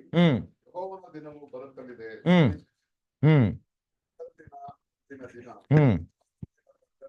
ನೋಡಿದ್ರಾ ಎಂತ ದಿನ ಅಂತ ಇದು? ಕಗ್ಗತ್ತಲ ಮೊಬ್ಬಿನ ದಿನ ಆಗಿರೋದ್ರಿಂದ ಆ ದಿನದ ಬಗ್ಗೆ ಏನ್ ಮಾಡ್ತಾರೆ, ಪ್ರವಾದನೆ ಹೇಳ್ತಾರೆ. ಸೊ ಯಾವ್ದ್ರ ಬಗ್ಗೆ ಮಾತಾಡ್ತಾರೆ ಹೇಳಿ? ಯಾವ್ದ್ರ ಬಗ್ಗೆ ಅಂದ್ರೆ ನೋಡಿ, ಆತನ ಏನಾಗಂತ ನೋಡಿದ್ವಿ ಆಗ್ಲೇ, ಪರಾಕ್ರಮಿಯಾದ ದೇವರು. ಆ ಪರಾಕ್ರಮ ಇಡೀ ಲೋಕ ಏನ್ ಮಾಡ್ಬೇಕು, ನೋಡ್ಬೇಕು. ಯಾವ ರೀತಿ ನೋಡುತ್ತೆ ಇಡೀ ಲೋಕ? ಇಡೀ ಲೋಕದ ಸಿಸ್ಟಮ್ನ ಯಾವ ರೀತಿ ಅವ್ರು ಏನ್ ಮಾಡ್ತಾರೆ, ಏನು ಇಲ್ಲದೆ ಮಾಡ್ತಾರೆ. ಯೋವೇಲ್ 2ನೇ ಅಧ್ಯಾಯ 1ನೇ ವಾಕ್ಯ. ಚಿಯೋನಿನಲ್ಲಿ ಕೊಂಬೂದಿರಿ. ಓದಲ್ವಾ? ಸರಿ, 11ನೇ ವಾಕ್ಯ ಓದ್ಬಿಡಿ. 2ನೇ ಅಧ್ಯಾಯ 11ನೇ ವಾಕ್ಯ. ಯೆಹೋವನು ತನ್ನ ಸೈನ್ಯದ ಮುಂದೆ ದನಿಗೈಯುತ್ತಾನೆ, ಆತನ ದಂಡು ಬಹು ದೊಡ್ಡದು, ತನ್ನ ಮಾತನ್ನು ನೆರವೇರಿಸಿಕೊಳ್ಳುವ ಆತನು ಬಲಿಷ್ಠನಾಗಿದ್ದಾನೆ. ಯೆಹೋವನ ದಿನವು ಮಹತ್ತರವೂ ಅತಿ ಭಯಂಕರವೂ ಆಗಿದೆ, ಅದನ್ನು ತಾಳಿಕೊಳ್ಳುವವರು ನೋಡಿದ್ರಾ ಏನಂತಿದೆ? ಯೆಹೋವನು ತನ್ನ ಸೈನ್ಯದ ಮುಂದೆ ಏನ್ ಮಾಡ್ತಾರೆ, ದನಿಗೈಯುತ್ತಾನೆ, ಆತನ ದಂಡು ಬಹು ದೊಡ್ಡದು. ಯೆಹೋವನ ತನ್ನ ಸೈನ್ಯದ ಮುಂದೆ. ಯಾರಿದು ಯೆಹೋವನ ಸೈನ್ಯ? ಯೆಹೋವನ ಸೈನ್ಯ ಅಂದ್ರೆ ಯಾರು? ಸೈನ್ಯ ಅಂದ್ರೆ ಅಂತ ಯಾರು ಬರುತ್ತೆ ಅಲ್ವಾ? ಸೊ ಸಾಮಾನ್ಯ ನಾವೇನ್ ತಿಳ್ಕೊಳ್ತೀವಿ, ಸೈನ್ಯ ಅಂದ್ರೇನೆ ಯೆಹೋವನ ಸೈನ್ಯ. ಬಟ್ ಇಲ್ಲೊಂದು ವಿಷಯ ಇದೆ, ಅದು ಮಹಾ ದೊಡ್ಡದು ಅಂದ್ಬಿಟ್ಟು. ಆದ್ರೆ ಸಭೆ ಮಹಾ ದೊಡ್ಡದಾ? ಚಿಕ್ಕ ಹಿಂಡು. ಆದ್ರೆ ಇಲ್ಲೇ ಅಂತ ಹೇಳ್ಬಿಟ್ಟಿದ್ದಾರೆ, ಯೆಹೋವನ ಸೈನ್ಯ ಮಹಾ ದೊಡ್ಡದು ಅಂತ ಹೇಳ್ತಾ ಇದ್ದಾರೆ. ಸೊ ಯಾರಿರ್ಬೋದು ಈ ಸೈನ್ಯ? ಯಾರ ಬಗ್ಗೆ ಇದನ್ನ ಮಾತಾಡ್ತಿದ್ರೆ? ಸಾಮಾನ್ಯವಾಗಿ ನೋಡ್ಬೇಕಾದ್ರೆ ಕೆಲವೊಂದು ಟೈಮಲ್ಲಿ ಇದು ಸಭೆ ಅಂತ ಅನ್ಸಿದ್ರು ಕೂಡ ಖಂಡಿತ ಇಲ್ಲ. ಯಾಕೆ ಅಂದ್ರೆ ನಮ್ಮ ಒಂದು ಆಯುಧಗಳು, ಯುದ್ಧ ಆಯುಧಗಳು ಮಾಂಸಕ್ಕೆ ತಕ್ಕ ಹಾಗೆ ಯುದ್ಧ ಮಾಡುವಂಥದ್ದಲ್ಲ. ಎಫೆಸದ 6ನೇ ಅಧ್ಯಾಯ ಓದ್ತೀವಲ್ಲ, ನಾವೆಲ್ಲ ಕೂಡ ದೇವರ ಸರ್ವಾಯುಧ ವರ್ಗನ ಧರಿಸ್ಕೊಂಡಿದೀವಾ? ಇಲ್ಲ ಮನೆಯಲ್ಲ ಬಿಟ್ಟು ಬಂದ್ಬಿಟ್ಟಿದೀವಾ? ಧರಿಸ್ಕೊಂಡಿದೀವಾ? ಇಲ್ಲಾಂದ್ರೆ ಏನ್ ಮಾಡಕ್ಕಾಗಲ್ಲ, ನಾವ್ ಯಾರು ಕೂಡ ಈ ಯುದ್ಧದಲ್ಲಿ ಜಯಿಸಕ್ಕಾಗಲ್ಲ. ಗೊತ್ತು ನಮ್ಗೆ ದೇವರ ಒಂದು ಆ ಸರ್ವಾಯುಧ ವರ್ಗದ ಬಗ್ಗೆ ಗೊತ್ತು. ಆದ್ರೆ ನಮ್ಮ ಆಯುಧಗಳು ಕಣ್ಣಿಗೆ ಕಾಣಿಸುವಂಥದ್ದಲ್ಲ, ಮಾಂಸಿಕವಾದಂತ ಶತ್ರುಗಳನ್ನ ಎದುರಿಸುವಂಥದ್ದಲ್ಲ. ಬದಲಾಗಿ ನಮ್ಮ ಆಯುಧಗಳು ಯಾವ ರೀತಿ ಇದೆ? ಈ ಲೋಕದ ಅಂಧಕಾರ ಸೇನೆಗಳು ಮತ್ತೆ ಕಣ್ಣಿಗೆ ಕಾಣಿಸದ ಶತ್ರುಗಳನ್ನ ಹೊಡೋದಕ್ಕೆ ಕೊಡಲ್ಪಟ್ಟಿದೆ. ಹಾಗಿರ್ಬೇಕಾದ್ರೆ ಇಲ್ಲೇ ನೋಡ್ತೀವಿ ಅಂದ್ರೆ ಯೆಹೋವನ ಸೈನ್ಯ ಅನ್ನೋದು ಮಹಾ ದೊಡ್ಡದಾಗಿದೆ. ದೇವ್ರೇನ್ ಮಾಡ್ತಾರೆ, ಆ ಸೈನ್ಯದ ಮುಂದೆ ಧ್ವನಿಯನ್ನ ಎಬ್ಬಿಸ್ತಾರೆ. ಅಂದ್ರೆ ಅವ್ರು ಮಾತಾಡ್ತಾರ, ಮಾತು ಏನ್ ಮಾಡ್ತಾರ, ಆ ಸೈನ್ಯ ಕಿವಿಗೊಡುತ್ತೆ. ಯಾರಿರ್ಬೋದು ಈ ಸೈನ್ಯ? ಯೋವೇಲ 2ನೇ ಅಧ್ಯಾಯ 10ನೇ ವಾಕ್ಯ.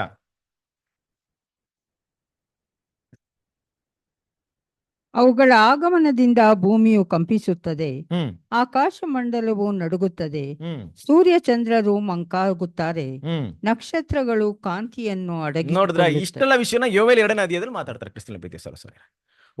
ಒಂದು ಜನಾಂಗ ಬರುತ್ತೆ. ಆ ಜನಾಂಗ ಹೇಗಿರುತ್ತೆ ಅಂದ್ರೆ ಭೂಮಿಯನ್ನ ಏನ್ ಮಾಡುತ್ತೆ, ಅದು ಹರಡುತ್ತೆ, ಭೂಮಿ ಎಲ್ಲ ಕವರ್ ಮಾಡ್ಬಿಡುತ್ತೆ.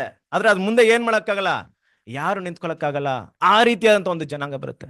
ಕ್ರಿಸ್ತನ ಪ್ರೀತಿಯ ಸಹೋದರರೇ, ಇವತ್ತು ನಾವು ನೋಡ್ತಿರುವಂತ ಸಿಸ್ಟಮ್ ಇದೆಯಲ್ಲ, ಕರಪ್ಟ್ ಸಿಸ್ಟಮ್, ಇದನ್ನೆಲ್ಲ ತೆಗೆದಾಕೋದಕ್ಕೆ ಖಂಡಿತವಾಗ್ಲೂ ಈ ಲೋಕದಿರಂತ ಯಾವುದೇ ಶಕ್ತಿಯಿಂದ ಸಾಧ್ಯತೆ ಇಲ್ಲ ಅಲ್ವಾ. ದೇವ್ರ ಏನ್ ಮಾಡ್ತಾರೆ, ಎಲ್ಲ ಒಂದು ವಿಷಯ ಏನ್ ಮಾಡ್ತಾರೆ, ತೆಗೆದಾಕಕ್ಕೆ ಅವ್ರು ಮಾಡ್ತಾರಂತ ಪ್ಲಾನ್ ಏನಪ್ಪಾ ಅಂದ್ರೆ ಯೆಹೋವನ ಸೈನ್ಯ, ಯೆಹೋವನ ಮಹಾ ಸೈನ್ಯ. ಯಾರಪ್ಪ ಇವರು? ಯಾರ ಬಗ್ಗೆ ಮಾತಾಡ್ತಿದಾರೆ ಅಂದ್ರೆ, ಇವರು ಖಂಡಿತವಾಗ್ಲು ಯಾರಲ್ಲ, ಸಭೆ ಅಂತೂ ಅಲ್ಲ. ಸಭೆ ಎಲ್ಲ ಓಡ್ ಮುಗಿದ ಮೇಲೆ ಒಂದು ಸೈನ್ಯ ಭೂಮಿಯಲ್ಲಿ ಬರುತ್ತೆ. ಆ ಸೈನ್ಯ ಯಾರಪ್ಪ, ಹೇಗಿರ್ತಾರೆ ಅಂತ ನೋಡಿದ್ರೆ, ಕ್ರಿಸ್ತನ ಪ್ರೀತಿಯ ಸಹೋದರರೇ, ಅದಕ್ಕೆ ಬ್ರದರ್ ಒಂದು ಬ್ಯೂಟಿಫುಲ್ ಎಕ್ಸಾಂಪಲ್ ಕೊಡ್ತಾರೆ. ಏನ್ ಎಕ್ಸಾಂಪಲ್ ಗೊತ್ತಾ?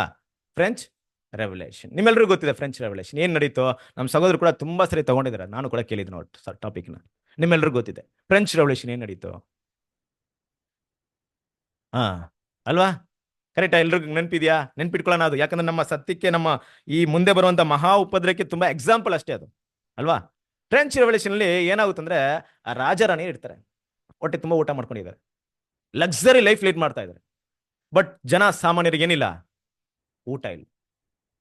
ಒಂದು ಮನೇಲಿ ಊಟ ಇಲ್ಲ ನೋಡಿದ್ರೆ, ಕೊನೆಗೇನಿಲ್ಲ, ಪಕ್ಕದ ಮನೇಲಿ ಊಟ ಇಲ್ಲ. ಕೊನೆಗೆ ಗೊತ್ತಾಗೋದು ಊರಿಗೆ ಊಟ ಇಲ್ಲ ಅಂದ್ಬಿಟ್ಟು. ಆ ಫ್ರೆಂಚ್ ರೆವಲ್ಯೂಷನ್ ಅಲ್ಲಿ ಮುಂದೆ ಬಂದು ಯುದ್ಧ ಮಾಡಿದ ಯಾರು ಗೊತ್ತಾ? ಬರೀ ಸ್ತ್ರೀಯರು ಅಲ್ವಾ, ಬರೀ ವುಮೆನ್ಸ್ ಅಷ್ಟೇ. ವುಮೆನ್ಸ್ ಸೈನ್ಯ ಏನಾಯ್ತು, ಎದ್ದು ಬಂತು ನೋಡ್ರಿ. ಎಲ್ಲೋಯ್ತು ಅಂದ್ರೆ ಸ್ಟ್ರೈಟ್ ಅರಮನೆಗೆ ಹೋಯ್ತು. ಅರಮನೆಗೆ ಹೋಗಿ ಎಲ್ರು ಏನ್ ಮಾಡಿದ್ರು, ಪ್ಲೇಟ್ ಒಂದು ಇಟ್ಕೊಂಡು ಇದಿಟ್ಕೊಂಡು ಬಾರಿಸ್ಕೊಂಡು ಹೋದ್ರು. ಎಲ್ಲ ರೋಡ್ ಬೀದಿ ಬಾರಿಸ್ಕೊಂಡು ಹೋದ್ರು, ಸೌಂಡ್ ಮಾಡ್ಕೊಂಡು ಅರಮನೆವರೆಗೂ ಬಂದ್ರು. ಏನಂತೆ ಅವ್ರಿಗೆ ಅಂತ ರಾಣಿ ಕೇಳ್ತವ್ರೆ. ಅವ್ರಿಗೆ ಊಟ ಇಲ್ವಂತೆ ಅಂತ. ರಾಣಿ ಏನ್ ಹೇಳಿದ್ರು ಗೊತ್ತಾ? ಕೇಕ್ ತಿನ್ನ ಕೇಳಿ ಅಂತ. ಬಂತು ನೋಡ್ರಿ ಸಿಟ್ಟು ಅವ್ರಿಗೆ. ಯಾವ ರೀತಿ ಸಿಟ್ಟು ಬಂತು ಅಂದ್ರೆ, ಅಲ್ಲಿರುವಂತ ಒಂದು ಮಿಷಿನ್ ಇರುತ್ತೆ, ಜಿಲೆಟಿನ್ ಅಂತ ಮಿಷಿನ್. ಈ ಕ್ರೂರಿಗಳನ್ನ, ಕೈದಿಗಳನ್ನ ತಲೆ ಕಟ್ ಮಾಡಕ್ಕೆ ರಾಜರಾಣಿ ಇಟ್ಟು ಅಲ್ಲೇ ಕಟ್ ಮಾಡಿದ ತಲೆನ ಏನ್ ಮಾಡಿದ್ರು, ಎಲ್ಲ ಯಾರು ಸಿಕ್ತಾರ ಅವ್ರನ್ನೆಲ್ಲರೂ ಏನ್ ಮಾಡಿದ್ರು, ಕಟ್ ಮಾಡಿ ಬಿಸಾಕ್ಬಿಟ್ರು. ಇಡೀ ಪ್ರಪಂಚ ನಡ್ಗೋಗ್ಬಿಡ್ತು. ಈ ರೀತಿ ಆಗುತ್ತಾ ಅಂದ್ಬಿಟ್ಟು ಜನರ ಕೋಪಕ್ಕೆ ಏನಾದ್ರು ನಾವೇನೋ ಗುರಿ ಆಗ್ಬಿಟ್ರೆ, ಜನರೇನೋ ಒಟ್ಟುಗೂಡ್ಬಿಟ್ರೆ ಯಾರು ಏನ್ ಮಾಡಕ್ಕಾಗಲ್ಲ, ನಿಂತ್ಕೊಳ್ಳಕ್ಕಾಗಲ್ಲ ಅಂತ ಭಯ ಬಂದ್ಬಿಡ್ತು. ಫ್ರೆಂಚ್ ರೆವಲ್ಯೂಷನ್ ಇಲ್ಲಿವರೆಗೂ ಏನಾಗ್ತಿದೆ ಅಂದ್ರೆ, ಆ ರೆವಲ್ಯೂಷನ್ ಎಷ್ಟು ಮಟ್ಟಿಗೆ ಎಫೆಕ್ಟ್ ಆಗ್ತಿದೆ ಅಂದ್ರೆ, ಇಡೀ ಪ್ರಪಂಚವನ್ನ ಬದಲಾವಣೆ ಮಾಡ್ತು. ಕ್ರಿಸ್ತನ ಪ್ರೀತಿಯ ಸಹೋದರರೇ, ಅದು ಸಾಧಾರಣ ಒಂದು ಎಕ್ಸಾಂಪಲ್ ಮಾತ್ರ. ಮುಂದೆ ಬರುವಂತ ಸಿಸ್ಟಮ್ ಇದೆ ನೋಡ್ರಿ, ಯಾವ ರೀತಿ ಅಂದ್ರೆ ಅದ್ರ ಬಗ್ಗೆನೆ ಯೋವೆಲ್ 2ನೇ ಅಧ್ಯಾಯ ಮಾತಾಡ್ತಿರೋಂಥ ವಿಷಯ. ಕರ್ತನ ಸೈನ್ಯ. ಯಾರಪ್ಪ ಈ ಕರ್ತನ ಸೈನ್ಯ ಅಂದ್ರೆ, ಕ್ರಿಸ್ತನ ಪ್ರೀತಿಯ ಸಹೋದರರೇ, ಇವತ್ತಿರುವಂತ ವಿಷಯಗಳನ್ನ ಸ್ವಲ್ಪ ಅರ್ಥ ಮಾಡ್ಕೊಳ್ಳಿ. ಎಷ್ಟರ ಮಟ್ಟಿಗೆ ಪ್ರಪಂಚ ಹೋಗ್ತಿದೆ ನೋಡ್ರಿ. ಒಂದ್ ಕಡೆ ಎಲ್ಲ ಕಡೆ ನೀವು ಸ್ಟ್ರೈಕ್ ನ ನೋಡ್ತೀರಿ. ಈ ರೈತರು ಇರ್ಬೋದು, ಮತ್ತೆ ಕಾರ್ಮಿಕರು ಇರ್ಬೋದು, ಇವರೆಲ್ಲ ಏನ್ ಮಾಡ್ತಾರೆ, ಹಕ್ಕುಗೋಸ್ಕರ ಹೋರಾಡ್ತಾ ಇದಾರಾ. ಆದ್ರೆ ಗೌರ್ಮೆಂಟ್ ಏನ್ ಮಾಡ್ತಿಲ್ಲ, ಅದಕ್ಕೆ ಯಾವ್ದಕ್ಕೂ ಬೆಲೆ ಕೊಡ್ತಾ ಇಲ್ಲ. ಜನರ ಒಂದು ಭಾವನೆಗಳು ಏನ್ ಮಾಡ್ಕೊಳ್ತಿಲ್ಲ, ಅರ್ಥ ಮಾಡ್ಕೊಳ್ತಾ ಇಲ್ಲ. ಆದ್ರೆ ಇವರೆಲ್ಲ ಒಟ್ಟಿಗೆ ಸೇರ್ಕೊಂಡ್ಬಿಟ್ರೆ ಹೇಗಿರುತ್ತೆ?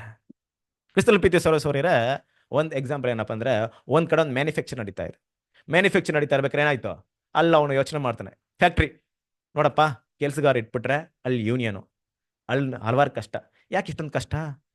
ನಾನೊಂದು ರೋಬೋಟ್ ಕೊಡ್ತೀನಿ, ಮಿಷಿನರಿ ಕೊಡ್ತೀನಿ, ಇನ್ನು ಕೆಲಸ 10 ಜನ ಮಾಡೋಂಥ ಕೆಲಸ ಏನ್ ಮಾಡುತ್ತೆ, ಅದು ಒಂದು ಮಾಡಿ ಬಿಸಾಕುತ್ತೆ. ರೆಸ್ಟ್ ಕೇಳಲ್ಲ, ರಜಾ ಕೇಳಲ್ಲ, EF ಕೇಳಲ್ಲ, ಏನು ಕೇಳಲ್ಲ, ಯೂನಿಯನ್ ಇರಲ್ಲ. ಏನ್ ಮಾಡೋ, ಅದನ್ನ ಇಟ್ಕೋ, ಹಳೆದು ಆಗಲ್ಲ ಅಲ್ವಾ? ಎಷ್ಟು ವರ್ಷಗಳು ಬೇಕಾದ್ರೆ ಏನ್ ಮಾಡಿತ್ತು, ದುಡಿತಾ ಇರುತ್ತೆ. ಇವತ್ತೆಲ್ಲ ಕಡೆ ಏನಾಯ್ತು ಅಂದ್ರೆ, ಈ ಮಿಷಿನರಿ ಸಿಸ್ಟಮ್, ರೋಬೋಟಿಕ್ ಸಿಸ್ಟಮ್ ಬಂದ್ಮೇಲೆ ಜನರಿಗೆ ಏನಾಯ್ತು, ಕೆಲಸ ಇಲ್ಲದೆ ಹೋಗುತ್ತೆ. ಎಂಪ್ಲಾಯ್ಮೆಂಟ್ ಸಿಸ್ಟಮ್, ಅನ್ಎಂಪ್ಲಾಯ್ಮೆಂಟ್ ಏನಾಗುತ್ತೆ ಪ್ರಪಂಚದಲ್ಲಿ ಜಾಸ್ತಿ ಆಗ್ತಾ ಮಾರಿದಂತ ತಯಾರು ಮಾಡಿದಂತ ಉತ್ಪನ್ನ ಕೊಂಡ್ಕೊಳ್ಳೋಕೆ ಅವ್ರಿಗೆ ಏನಾಗಲ್ಲ, ದುಡ್ಡಿರಲ್ಲ. ಅವಾಗ ಏನ್ ಮಾಡ್ತಾರೆ, ಅವಾಗ ಕಾರ್ಮಿಕರೆಲ್ಲ ಒಂದ್ ಕಡೆ ಸೇರ್ಕೊಳ್ತಾರೆ ಅಲ್ವಾ? ಇನ್ನೊಂದ್ ಕಡೆ ಏನ್ ಮಾಡುತ್ತಂದ್ರೆ, ಈ ಕಾರ್ಮಿಕರೆಲ್ಲ ಸೇರ್ಕೊಂಡಾಗ ಈ ಫಾರ್ಮರ್ಸ್ಗೆ ಅವ್ರಿಗೆ ತಕ್ಕ ಬೆಲೆ ಕೊಟ್ಟು ಏನ್ ಮಾಡ್ತಲ್ಲ, ತಗೊಳ್ತಲ್ಲ, ಅವ್ರಿಗೆ ವ್ಯಾಲ್ಯೂ ಸಿಗ್ತಲ್ಲ. ಅವಾಗ ಏನಾಗುತ್ತೆ, ಈ ಫಾರ್ಮರ್ಸ್, ರೈತರೆಲ್ಲ ಸೇರ್ಕೊಳ್ತಾರೆ ಅಂತ ತಿಳ್ಕೊಳ್ಳಿ. ಈಗ ಇವನ ಹತ್ರ ದುಡ್ಡಿರುತ್ತೆ, ಯಾರೋ ದೊಡ್ಡ ವ್ಯಕ್ತಿ ಇದ್ರೆ ನಮ್ಮ ಪ್ರಪಂಚದಲ್ಲಿ ಹೆಸರಿಗೆ ಬೇಕಾಗಿಲ್ಲ, ನಮ್ಗೆ ಗೊತ್ತಿದೆ ಅಲ್ವಾ? ಇವತ್ತು ಕೋಟ್ಯಾಧಿಪತಿಗಳ ಒಂದು ಇದು ನಮ್ಮ ಭಾರತದಲ್ಲಿದೆ. ಅವ್ರೆಲ್ಲ ಏನ್ ಮಾಡ್ತಾರೆ ಅಂದ್ರೆ, ಗೌರ್ಮೆಂಟ್ ತನ್ನ ಕಂಟ್ರೋಲ್ ಇಟ್ಟಿರ್ತಾರೆ. ಅವ್ರೇನ್ ಮಾಡ್ತಾರೆ, ಯಾರಾದ್ರು ಬಂದ್ರೆ ಬೇಕು ಅಂದಾಗ ಮಿಲಿಟರಿ ಪವರ್ನ ಕರ್ಸ್ಕೊಳ್ತಾರೆ.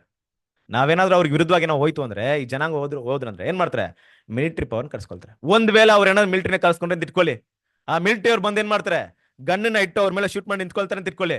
ಆ ಮಿಲಿಟರಿ ಮ್ಯಾನ್, ಅವನು ವ್ಯಕ್ತಿ ಗನ್ನಿನ ಇಟ್ಟಿರ್ಬೇಕಾದ್ರೆ ಆ ಮುಂದೆ ನಿಂತಿರೋದು ಯಾರಂತ ನೋಡ್ತಾನೆ, ನನ್ನ ಅಪ್ಪ, ನನ್ನ ಅಣ್ಣ, ನನ್ನ ತಮ್ಮ. ಇವರೇ ಇವತ್ತು ನಿಂತ್ಕೊಂಡಿದ್ದಾರೆ, ಇವರೇ ಸ್ಟೇಕ್ ಮಾಡ್ತಿರೋದು. ಇವ್ರಿಗೆ ವಿರುದ್ಧವಾಗಿ ಏನ್ ಮಾಡ್ತಾ ಇದ್ರೆ, ಇವ್ರನ್ನ ಸಾಯಿಸಕ್ಕೆ ಆರ್ಡರ್ ಮಾಡಿದ ಅಂತ ಅವ್ರಿಗೆ ಏನಾದ್ರು ಗೊತ್ತಾಯ್ತು ಅಂದ್ರೆ, ಆ ಗನ್ ಎಲ್ಲಿ ತಿರುಗುತ್ತೆ, ಗೌರ್ಮೆಂಟ್ ಮೇಲೆ ಏನಾಗುತ್ತೆ, ತಿರುಗುತ್ತೆ. ಯೋಚನೆ ಮಾಡ್ರಿ ಅಲ್ವಾ? ಅವಾಗ ಏನಂತ ತಿಳ್ಕೊಂತಾರೆ, ನಾವು ಗಡಿಯಲ್ಲಿ ನಿಂತು ಏನ್ ಮಾಡ್ತೀವಿ, ಯುದ್ಧ ಮಾಡ್ತೀವಿ. ಅವತ್ತಿನ ಕಾಲದಲ್ಲಿ ದಾವೀದ್ ಅಂತವ್ರ ತರ ನಮ್ ಜೊತೆ ರಾಜರೇನು ಯುದ್ಧಕ್ಕೆ ಬರಲ್ಲ. ಇವ್ರೊಂದು ಆರ್ಡರ್ ಮಾಡ್ಕೊಂಡು ಇಲ್ಲಿ ಕುತ್ಕೊಂಡ್ಬಿಡ್ತಾರೆ, ಜೀವ ಕೊಡೋರು ನಾವು. ಆದ್ರೆ ಇವ್ರು ನಮ್ಮ ಜನನ ಸಾಯಿಸ್ತಾ ಇದಾರೆ ಅಂತಂದ್ಮೇಲೆ ಇಡೀ ಪ್ರಪಂಚ ಈ ತಿಳುವಳಿಕೆ ಬರುತ್ತಾ ಬರಲ್ಲ ಅಂದ್ರೆ ಖಂಡಿತ ಬರುತ್ತೆ. ಕ್ರಿಸ್ತನ ಪ್ರೀತಿಯ ಸಹೋದರರೇ, ಇವತ್ತು ಸಿಸ್ಟಮ್ ಎಲ್ಲ ಬದಲಾವಣೆ ಆಗಿದೆ ನೋಡ್ರಿ. ಇವತ್ತು ಟೆಕ್ನಾಲಜಿ ಎಷ್ಟು ಮಟ್ಟಿಗೆ ಹೋಗಿದೆ ಅಂದ್ರೆ, ಈ ರೋಬೋಟಿಕ್ ಸಿಸ್ಟಮ್ ಹೋಗಿ ಕೆಲವೊಂದು ರೋಬೋಟ್ ಎಲ್ಲ ಬಂದಿದೆ. ಯಾರ ತರ ರೋಬೋಟ್ ಅಂದ್ರೆ ಮನುಷ್ಯನಿಗೆ ಅವ್ರಿಗೆ ಡಿಫ್ರೆನ್ಸ್ ಗೊತ್ತಿಲ್ಲ. ಕ್ರಿಸ್ತನ ಪ್ರೀತಿ ಸಹೋದರರೇ ಅಲ್ವಾ? ಕಂಡಿಡಿದೇ ಕಷ್ಟ ಆಗ್ತದೆ ನೋಡಿ. ಇದೇನಂತ ಇದ ಸೋಫಿಯಾ, ಏನು ಈ ಟೆಕ್ನಾಲಜಿ ಅಂದ್ರೆ ಮನುಷ್ಯ ಆ ರೀತಿ ಕಂಡಿಡಿತಾ ಹೋಗ್ದಾಗ ಜನರ ಪರಿಸ್ಥಿತಿ ಹೆಂಗಿರುತ್ತೆ, ಜನ ತಿಳ್ಕೊಂಡ್ಬಿಟ್ಟಿದ್ರೆ ತುಂಬಾ ಚೆನ್ನಾಗಿರ್ತೀವಿ ಮಟ್ಟು. ದೇವ್ರ ಇದಕ್ಕೆ ಸಿದ್ಧ ಮಾಡ್ತಾರದು. ಈ ರೀತಿ ವಿಷಯ ಬಂದಾಗ ಏನಾಗುತ್ತಂದ್ರೆ, ಒಂದು ಜನಾಂಗ ಏನಾಗುತ್ತಾರಂದ್ರೆ ಎಲ್ಲ ಒಟ್ಟಿಗೆ ಕೂಡಿ ಅವ್ರ ಬಗ್ಗೆ ಮಾತಾಡ್ಬೇಕಾರೆ ಯೋವೇಲ್ ಪ್ರವಾದನೆಯಲ್ಲಿ ಯಾವ ರೀತಿ ಮಾತಾಡ್ತಾ ಗೊತ್ತಾ, ಹೈಲಿ ಎಜುಕೇಟೆಡ್ ಪೀಪಲ್ ಅಲ್ವಾ? ಸಾಧಾರಣ ವ್ಯಕ್ತಿಗಳೆಲ್ಲ ಮುಂದೆ ಬರುವಂತ ಜನರೇಷನ್ ಎಲ್ಲ ಗೊತ್ತು ಅವ್ರಿಗೆ, ಎಲ್ಲ ವಿಷಯ ಗೊತ್ತು. ಅದಕ್ಕೆ ನೀವು 4ನೇ ಅಧ್ಯಾಯ ವಾಕ್ಯದಿಂದ ಓದ್ಕೊಂಬನ್ನಿ. ಯೋವೇಲ್ 2ನೇ ಅಧ್ಯಾಯ 4ನೇ ವಾಕ್ಯದಿಂದ. ಆ ದಂಡಾಳುಗಳ ರೂಪವು ಕುದುರೆಗಳ ರೂಪದಂತೆ ಕಾಣಿಸುತ್ತದೆ. ಅವು ಸವಾರರಂತೆ ಓಡಾಡುತ್ತವೆ. ಪರ್ವತಾಗ್ರಗಳಲ್ಲಿ ಅವು ಹಾರಾಡುವ ಶಬ್ದವು ರಥಗಳ ಚೀತ್ಕಾರದಂತೆಯೂ ಕೂಳೆಯನ್ನು ನುಂಗುವ ಬೆಂಕಿಯ ಚಟಪಟ ಧ್ವನಿಯ ಹಾಗೂ ಕೇಳಿಸುತ್ತದೆ. ನೋಡಿದ್ರ ಅಂದ್ರೆ ಆ ಒಂದು ಸೈನ್ಯ ಬರುತ್ತಲ್ವಾ, ಯಾವುದೇ ಗೌರ್ಮೆಂಟ್ ಏನ್ ಮಾಡಕ್ಕಾಗಲ್ಲ, ಅದನ್ನ ಸ್ಟಾಪ್ ಮಾಡಕ್ಕಾಗಲ್ಲ. ಮುಂದೆ ಯಾವುದೇ ಗೌರ್ಮೆಂಟ್ ನಿಂತ್ಕೊಳಕ್ಕಲ್ಲ, ಪರ್ವತಗಳು ನಿಂತ್ಕೊಳ್ಳಲ್ಲ ಅದ್ ಮುಂದೆ, ಎಲ್ಲವನ್ನ ನಾಶ ಮಾಡ್ತಾರೆ. ಅದೇ ನೀವು 3ನೇ ವಾಕ್ಯ ಓದಿ. ಅದರ ಮುಂಗಡೆ ಬೆಂಕಿಯು ನುಂಗಿಕೊಂಡು ಬರುತ್ತದೆ, ಹಿಂಗಡೆ ಜ್ವಾಲೆಯು ದಗದಗಿಸುತ್ತದೆ. ಮುಂದೆ ಹೇಗಿರುತ್ತಂತೆ ಬೆಂಕಿ, ಹಿಂದ್ಗಡೆ ಹೇಗಿರುತ್ತಂತೆ ಜ್ವಾಲೆ. ಕಂಟಿನ್ಯೂ ಮಾಡಿ. ಅದು ಬರುವುದಕ್ಕೆ ಮುಂಚೆ ದೇಶವು ಏದೇನ್ ಉದ್ಯಾನದಂತೆ ಕಂಗೊಳಿಸುತ್ತದೆ, ದಾಟಿ ಹೋದ ಮೇಲೆ ಬೆಗ್ಗಾಡಾಗಿದೆ. ನೋಡಿದ್ರ, ಅವ್ರೇನ ಬರಕ್ ಮುಂಚೆ ಈ ಪ್ರಪಂಚ ಹೆಂಗಿರುತ್ತಂದ್ರೆ ಅಷ್ಟು ಲಕ್ಸರಿ ಲೈಫ್ ಅಲ್ಲಿ ಇರುತ್ತೆ. ಅವ್ರ ಹಿಂಗ್ ದಾಟೋದ್ರಂದ್ರೆ ಸುಡುಗಾಡು, ಆ ತರ ನಾಶ ಮಾಡ್ಕೊಂಡು ಹೊಟ್ಟೋಗ್ಬಿಡ್ತಾರೆ. ನಮ್ ಭಯ ಅನ್ಸ್ಬಿಡುತ್ತೆ, ಯಾರಪ್ಪ ಈ ಸೈನ್ಯ ಅನ್ಬಿಟ್ಟು, ಏನ್ ಮಾಡ್ತಾರೆ ಅನ್ಬಿಟ್ಟು. ಕ್ರಿಸ್ತನಲ್ಲಿ ಪ್ರೀತಿಯ ಸಹೋದರರೇ, ಒಬ್ರು ಇಬ್ರಲ್ಲ, ಲಕ್ಷವಾಗಿ ಬರ್ತಾರೆ ಆ ಸೈನ್ಯ. ಏನಕ್ಕೆ ಇದ್ರಲ್ಲ, ಅವ್ರ ಲೈಫ್ ನ ಬಿಟ್ಟು ಬರ್ತಾರೆ. ಸರ್ವನಾಶ ಮಾಡೋರ್ಗೆ ಬಿಡಲ್ಲ ಅವರು. ಪ್ರಪಂಚದಲ್ಲಿರುವಂತ ಕರಪ್ಟ್ ಸಿಸ್ಟಮ್ ನ ನಾಶ ಮಾಡೋರ್ಗೆ ಏನ್ ಮಾಡಲ್ಲ ಅವರು, ಬಿಡಲ್ಲ. ಆದ್ರೆ ಇದಕ್ಕೆ ಏನಂತ ಹೆಸರಿಟ್ಟಿದ್ದಾರೆ ಅಂತ ಗೊತ್ತಾ, ಯೆಹೋವನ ಸೈನ್ಯ. ಆದ್ರೆ ಇದಕ್ಕಿಂತ ಮುಂಚೆ ಒಂದು ವಾಕ್ಯನ ಓದ್ತೀನಿ ನೋಡಿ. ಅದೇ ಯೋವೇಲ್ 2ನೇ ಅಧ್ಯಾಯ 10ನೇ ವಾಕ್ಯ. ಅವುಗಳ ಆಗಮನದಿಂದ ಭೂಮಿಯು ಕಂಪಿಸುತ್ತದೆ, ಆಕಾಶ ಮಂಡಲವು ನಡುಗುತ್ತದೆ, ಸೂರ್ಯ ಚಂದ್ರರು ಮಂಕಾಗುತ್ತಾರೆ, ನಕ್ಷತ್ರಗಳು ಕಾಂತಿಯನ್ನು ಅಡಗಿ. ನೋಡಿದ್ರ ಇದೇನಪ್ಪ ಇದು ಅಂತ ನೋಡಿದ್ರೆ, ಅವ್ರ ಆಗಮನದಿಂದ ಸೂರ್ಯಚಂದ್ರ ಏನಾಗ್ತಾರೆ, ಮಂಕಾಗ್ತಾರೆ. ಅಂದ್ರೆ ಏನರ್ಥ? ಸೂರ್ಯಚಂದ್ರ ಯಾರು ನಮ್ಗೆ? Yes, Bible, old testament, new testament. ಅಂದ್ರೆ ಅವರು ನ್ಯೂ ಟೆಸ್ಟ್ಮೆಂಟ್, ಓಲ್ಡ್ ಟೆಸ್ಟ್ಮೆಂಟ್ಗೆ ದೇವ್ರ ವಾಕ್ಯಕ್ಕೆ ಕಿವಿಗೊಡೋರಲ್ಲ, ದೇವ್ರ ವಾಕ್ಯ ಒಬೆ ಆಗೋರಲ್ಲ. ಆದ್ರೆ 11ನೇ ವಾಕ್ಯದಲ್ಲಿ ಏನ್ ಹೇಳ್ಬಿಟ್ಟಿದೆ, ಕರ್ತನ ಸೈನ್ಯ ಅಂತ ಹೇಳ್ಬಿಟ್ಟಿದೆ. ಯೋಚನೆ ಮಾಡಿ ಸ್ವಲ್ಪ. ಅವರು ದೇವ್ರ ವಾಕ್ಯ ಎಲ್ಲ ಕೇರ್ ಮಾಡಲ್ಲ. ಈ ಸ್ಯಾಕ್ರಿಫೈಸ್, ಜೀವ ಬಳಿ ನಮ್ಗದ ಬೇಕಾಗಿಲ್ಲ ಅಲ್ವಾ, ಸುವಾರ್ತೆ ಬೇಕಾಗಿಲ್ಲ. ಆದ್ರೂ ಕೂಡ ದೇವ್ರ ಅದಕ್ಕೆ ಏನಂತ ಹೆಸರಿಟ್ಟಿದ್ದಾರೆ, ಯೆಹೋವನ ಸೈನ್ಯ. ಏನಪ್ಪ ಹಿಂಗಪ್ಪ ಬರುತ್ತೆ? ಯಾರಾದ್ರೂ ದೇವ್ರ ಮಾತು ಕೇಳಿ ನಡೆಯೋರಿದ್ರೆ ಯೆಹೋವನ ಸೈನ್ಯ. ಅವ್ರಿಗೆ ಯೆಹೋವನ್ ಅಂದ್ರೆ ಸೂರ್ಯಚಂದ್ರ ನಕ್ಷತ್ರಗಳು ಏನಾಗ್ಲಿಲ್ಲ, 12 ಜನ ಅಪೊಸ್ತಲರು ಹೇಳಿದಂತ ನಕ್ಷತ್ರ ಹೇಳಿದಂತ ವಿಷಯಗಳು ಕೂಡ ಕಿವಿಗೊಡೋರಲ್ಲ. ಅವರು ಮಂಕಾಗುತ್ತೆ, ವ್ಯಾಲ್ಯೂ ಇರಲ್ಲ. ಅಂತವ್ರು ಏನಾಗ್ತಾರೆ ಅಂದ್ರೆ, ಮುಂದೆ ಹೋಗ್ತಿರ್ಬೇಕಾದ್ರೆ ದೇವ್ರು ಹೇಳ್ತಾರೆ, ತನ್ನ ಸೈನ್ಯದ ಮುಂದೆ ಯೆಹೋವನು ಶಬ್ದವನ್ನ ಮಾಡ್ತಾರೆ ಅಂತ ಹೇಳ್ತಾ ಇದ್ದಾರೆ. ಹೇಗೆ ಯೆಹೋವನ ಸೈನ್ಯ ಆಗುತ್ತೆ? ಹೌದು ಕ್ರಿಸ್ತನ ಪ್ರೀತಿಯ ಸಹೋದರರೇ, ಅವ್ರ ದೇವ್ರ ಚಿತ್ತ ಗೊತ್ತಿಲ್ದ್ರು ಕೂಡ ದೇವ್ರ ಏನ್ ಮಾಡ್ತಾರೆ, ಅವ್ರನ್ನ ನಡೆಸ್ತಾರೆ. ಇದಕ್ಕೊಂದು ಎಕ್ಸಾಂಪಲ್ ಇದೆ ಬೈಬಲ್. ಹಿಟ್ಲರ್ಗೆ ದೇವ್ರ ಬಗ್ಗೆ ಗೊತ್ತಿತ್ತಾ? ಆದ್ರೆ ಹಿಟ್ಲರ್ನ ದೇವ್ರ ಬೈಬಲ್ ಬರೆದಿದ್ರು. ಏನ್ ಹೆಸರು ಕೊಟ್ಟಿದ್ರು? ಬೇಟೆಗಾರನು, ಹಂಟರ್ ಅಂತ ಹೆಸರು ಏನ್ ಮಾಡಿದ್ರು, ಕೊಟ್ಟಿದ್ರು. ನೋಡ್ರಿ, ದೇವ್ರ ಕಂಟ್ರೋಲ್ ಎಲ್ಲ ಇರೋದು. ಹಾಗಿರ್ಬೇಕಾದ್ರೆ ಈ ಸೈನ್ಯ ಏನಾಗುತ್ತೆ, ಮುಂದೆ ಹೋದ್ರೆ ಖಂಡಿತವಾಗ್ಲೂ ಏನಾಗುತ್ತೆ, ಎಲ್ಲ ಸರ್ವನಾಶ ಆಗುತ್ತೆ. ಬ್ರದರ್ ಬರಿಬೇಕಾದ್ರೆ ದಯವಿಟ್ಟು ಇದನ್ನ ಓದ್ರಿ ನೀವು ಬೇಕಾದ್ರೆ 4th ವಾಲ್ಯೂಮ್ ಅಲ್ಲಿ. ಈ ಒಂದು ಸೈನ್ಯದಲ್ಲಿ ಅಧಿಕವಾದಂತ ಜನ ಬ್ರದರ್ ಆಗ್ಲೇ ಬರ್ದ್ಬಿಟ್ಟಿದ್ದಾರೆ ಇದೇ ಒಂದು ವಿಷಯನ. ಇಂಡಿಯಾ ಮತ್ತು ಚೈನಾದಿಂದ ಬಂದಿರ್ತಾರೆ ಅಂತ ಹೇಳ್ತಾರೆ. ಇಲ್ಲಿಂದ ಇಂಡಿಯಾ ಮತ್ತೆ ಚೈನಾದಿಂದ ಬಂದಿರ್ತಾರೆ, ಒಟ್ಟು ಕೂಡಿರ್ತಾರೆ. ನಮ್ಮ ಪಾಪ್ಯುಲೇಷನ್ ಗೊತ್ತೇ ಇದಿಲ್ಲ ನಮ್ಗೆ. ಇದೆಲ್ಲ ಏನಾಗುತ್ತೆ, ಮುಂದೆ ಬರ್ಬೇಕಾದಂತ ಒಂದು ವಿಷಯ. ಅದು ಮಾತ್ರವಲ್ಲ, ಇವತ್ತು ಕ್ರಿಶ್ಚಿಯನ್ಡಮ್ ಬಗ್ಗೆ ಇರುವಂತ ಒಂದು ವಿಷಯ ಗೊತ್ತಾದ್ಮೇಲೆ ಅನೇಕ ಬಾಬಿಲೋನ್ ಇರುವಂತ ಜನರೇನಾಗ್ತಾರೆ, ಇದ್ರ ಜೊತೆಗೆ ಸೇರ್ಕೊಂಡ್ಬಿಡ್ತಾರೆ. ಕ್ರಿಶ್ಚಿಯನ್ಡಮ್, ನಾಮಿನಲ್ ಕ್ರಿಶ್ಚಿಯನ್ಡಮ್. ಹೀಗಾಗಿ ಏನಾಗುತ್ತೆ ಅಂದ್ರೆ, ಈ ಸೈನ್ಯವನ್ನ ಯಾರು ತಡೆಯಕ್ಕಾಗಲ್ಲ. ಅದಕ್ಕೆ ಏನಂತಿದ್ರೆ, ಕರ್ತನ ಯೇಸು ಕ್ರಿಸ್ತನಿಗೆ ಪರಾಕ್ರಮಿಯಾದಂತ ದೇವರು. ಅವ್ರು ಮಾಡ್ತಾರಂತ ಪ್ಲಾನ್, ಫ್ಯೂಚರ್ ಹೆಂಗಿದೆ ಅಂದ್ರೆ, ಕ್ರಿಸ್ತನ ಪ್ರೀತಿಯ ಸಹೋದರರೇ, ಅದಕ್ಕಿಂತ ಮುಂಚಿತವಾಗಿ ನಾವೆಲ್ಲರೂ ನಮ್ಮ ಓಟವನ್ನು ಏನ್ ಮಾಡ್ಬೇಕು, ಮುಗಿಸ್ಬೇಕು. ಥಿಂಕ್ ಮಾಡಕ್ ಹೋಗ್ಬೇಡ್ರಿ. ಪ್ರಪಂಚ ಯಾವತ್ತು ನೋಡಿದ್ರಂತ ಕಷ್ಟ. ಆ ಕಷ್ಟದ ಸಮಯ ತುಂಬಾ ಶಾರ್ಟ್ ಇರ್ಬೋದು, ಆದ್ರೆ ಕಷ್ಟ ಹೆಂಗಿರುತ್ತೆ ಗೊತ್ತಾ? ಯಾವಾಗ್ಲೂ ದೇವ್ರ ಮಕ್ಳಿಗೆ ಒಂದು ಅರ್ಥ ಮಾಡ್ಕೊಳ್ಳಿ. ಸಂತೋಷವಾದ ದಿನಗಳು ಎಷ್ಟೇ ಇದ್ರು ನಮ್ಗೆ ಏನಾಗಲ್ಲ, ಬೇಗ ಮುಗಿಬೇಕಂತ ಇಷ್ಟಪಡಲ್ಲ. ಆದ್ರೆ ಕಷ್ಟದ ದಿನಗಳು ಒಂದು ಗಳಿಗಿದ್ರೆ ಏನಾಗುತ್ತೆ, ಯಾವಾಗಪ್ಪ ಮುಗೀತಂತ ಮನಸ್ಸಿಗೆ ಬರುತ್ತೆ. ಆ ರೀತಿಯಾದಂತ ಸನ್ನಿವೇಶ ಏನಾಗುತ್ತಂದ್ರೆ ಇಡೀ ಪ್ರಪಂಚಕ್ಕೆ ಬರುತ್ತೆ. ಕಾರಣ ಏನು? ಬಂದಿರೋದು ಯಾರು? ನಮ್ಮ ಕರ್ತನಾದ ಯೇಸು ಕ್ರಿಸ್ತನು, ಪರಾಕ್ರಮಿಯಾದಂತ ನಮ್ಮ ದೇವರು. ಅದಾದ ನಂತರ ಕ್ರಿಸ್ತನ ಪ್ರೀತಿ ಸಹೋದರರೇ, ಮುಂದೆ ಬರುವಂತ ವಿಷಯ ಏನಪ್ಪಾ ಅಂದ್ರೆ ನಮ್ಗೆ ಗೊತ್ತಿರೋ ಹಾಗೆ ಏನೋ ನಿತ್ಯನಾದಂತ ತಂದೆ. ಇಷ್ಟೆಲ್ಲ ಮುಗಿಬೇಕು, ಒಂದ್ ದೊಡ್ಡ ಸೌಂಡ್ ಈ ಪ್ರಪಂಚದಲ್ಲಿ ಬಂದು ಅಲ್ವಾ, ಬ್ಲಾಸ್ಟ್ ಆಗಿ ನೆಕ್ಸ್ಟ್ ವಿಷಯ ಬರ್ತಾ ಇದೆ, ನಿತ್ಯನಾದ ತಂದೆ. ಏನಿದು? ಎವರ್ ಲಾಸ್ಟಿಂಗ್ ಫಾದರ್ ಅಂದ್ರೆ ಏನು? ಮಗು ಹುಟ್ಟಿದ್ಮೇಲೆ ಫಸ್ಟ್ ಏನನ್ನ ಕಲಿತೆ? ಅಪ್ಪ ಅಮ್ಮ. 1000 ವರ್ಷದಲ್ಲಿ ಹುಟ್ಟು ಬರೋರು ಮೊದಲು ಏನ್ ಮಾಡ್ತಾರೆ? ಐಡೆಂಟಿಫಿಕೇಶನ್ ಏನ್ ಮಾಡ್ತಾರೆ? ಯಾರಪ್ಪ ನಮ್ಮನ್ನ ಮತ್ತೆ ಹುಟ್ಟಿಸಿದ್ದು? ನಮ್ಮ ತಂದೆ ಈಗ ಯಾರು ಅನ್ನೋದು ಏನ್ ಮಾಡುತ್ತೆ? ಹುಡುಕುತ್ತೆ. ಹುಡುಕದಾಗ ಏನ್ ಸಿಗುತ್ತೆ ಅವ್ರಿಗೆ? ಯೇಸು ಕ್ರಿಸ್ತನೇ ನಮ್ಮ ತಂದೆ. ನಾವು ಇವತ್ತು ಜೀವಂತವಾಗಿ ಬಂದಿರೋದ್ ಕಾರಣ ಏನು? ಕರ್ತನಾದ ಯೇಸು ಕ್ರಿಸ್ತನು. ಸೊ ಟೈಮ್ ಆಫ್ ರೆಸರೆಕ್ಷನ್, ಪುನರ್ತನದ ಸಮಯ ಏನಾಗುತ್ತೆ? ಆರಂಭ ಆಗುತ್ತೆ. ಕ್ರಿಸ್ತನ ಪ್ರೀತಿಯ ಸಹೋದರರೇ, ಜಸ್ಟ್ ಯೋಚನೆ ಮಾಡ್ರಿ, ಈ ರೆಸರೆಕ್ಷನ್ ಅನ್ನೋಂಥ ವಿಷಯ ಸಾಧನ ಅಂತ ವಿಷಯ ಅಂತ ಖಂಡಿತ ಅಲ್ಲ ಅಲ್ವಾ? ಅನ್ಎಕ್ಸ್ಪ್ಲೇನ್ಡ್. ನಾವು ಇಲ್ಲಿ ಎಷ್ಟೇ ವಿವರಣೆ ಮಾಡಿದ್ರು ಕಣ್ಣಿಗೆ ನೋಡುವಷ್ಟು ಸಂಭ್ರಮ ಆನಂದ ಅಲ್ಲಿರುತ್ತೆ. ಅದಕ್ಕಿಂತ ಸಂತೋಷವಾದ ವಿಷಯ ಯಾವುದಿಲ್ಲ ಪ್ರಪಂಚದಲ್ಲಿ. ಆ ಒಂದು ದಿನಗಳು ಮುಂದೆ ಏನಾಗ್ತಿದೆ? ಕಾಯ್ತಾ ಇದೆ. ಇಡೀ ಪ್ರಪಂಚದಲ್ಲಿ ಎಲ್ಲರೂ ಕೂಡ ಮನುಷ್ಯ ಕುಮಾರನ ಶಬ್ದವನ್ನು ಕೇಳುವಂತ ಕಾಲ ಬರುತ್ತೆ. ಅಂದ್ರೆ ಯೋಹಾನ ಸುವಾರ್ತೆ 5ನೇ ಅಧ್ಯಾಯ 28ನೇ ವಾಕ್ಯ.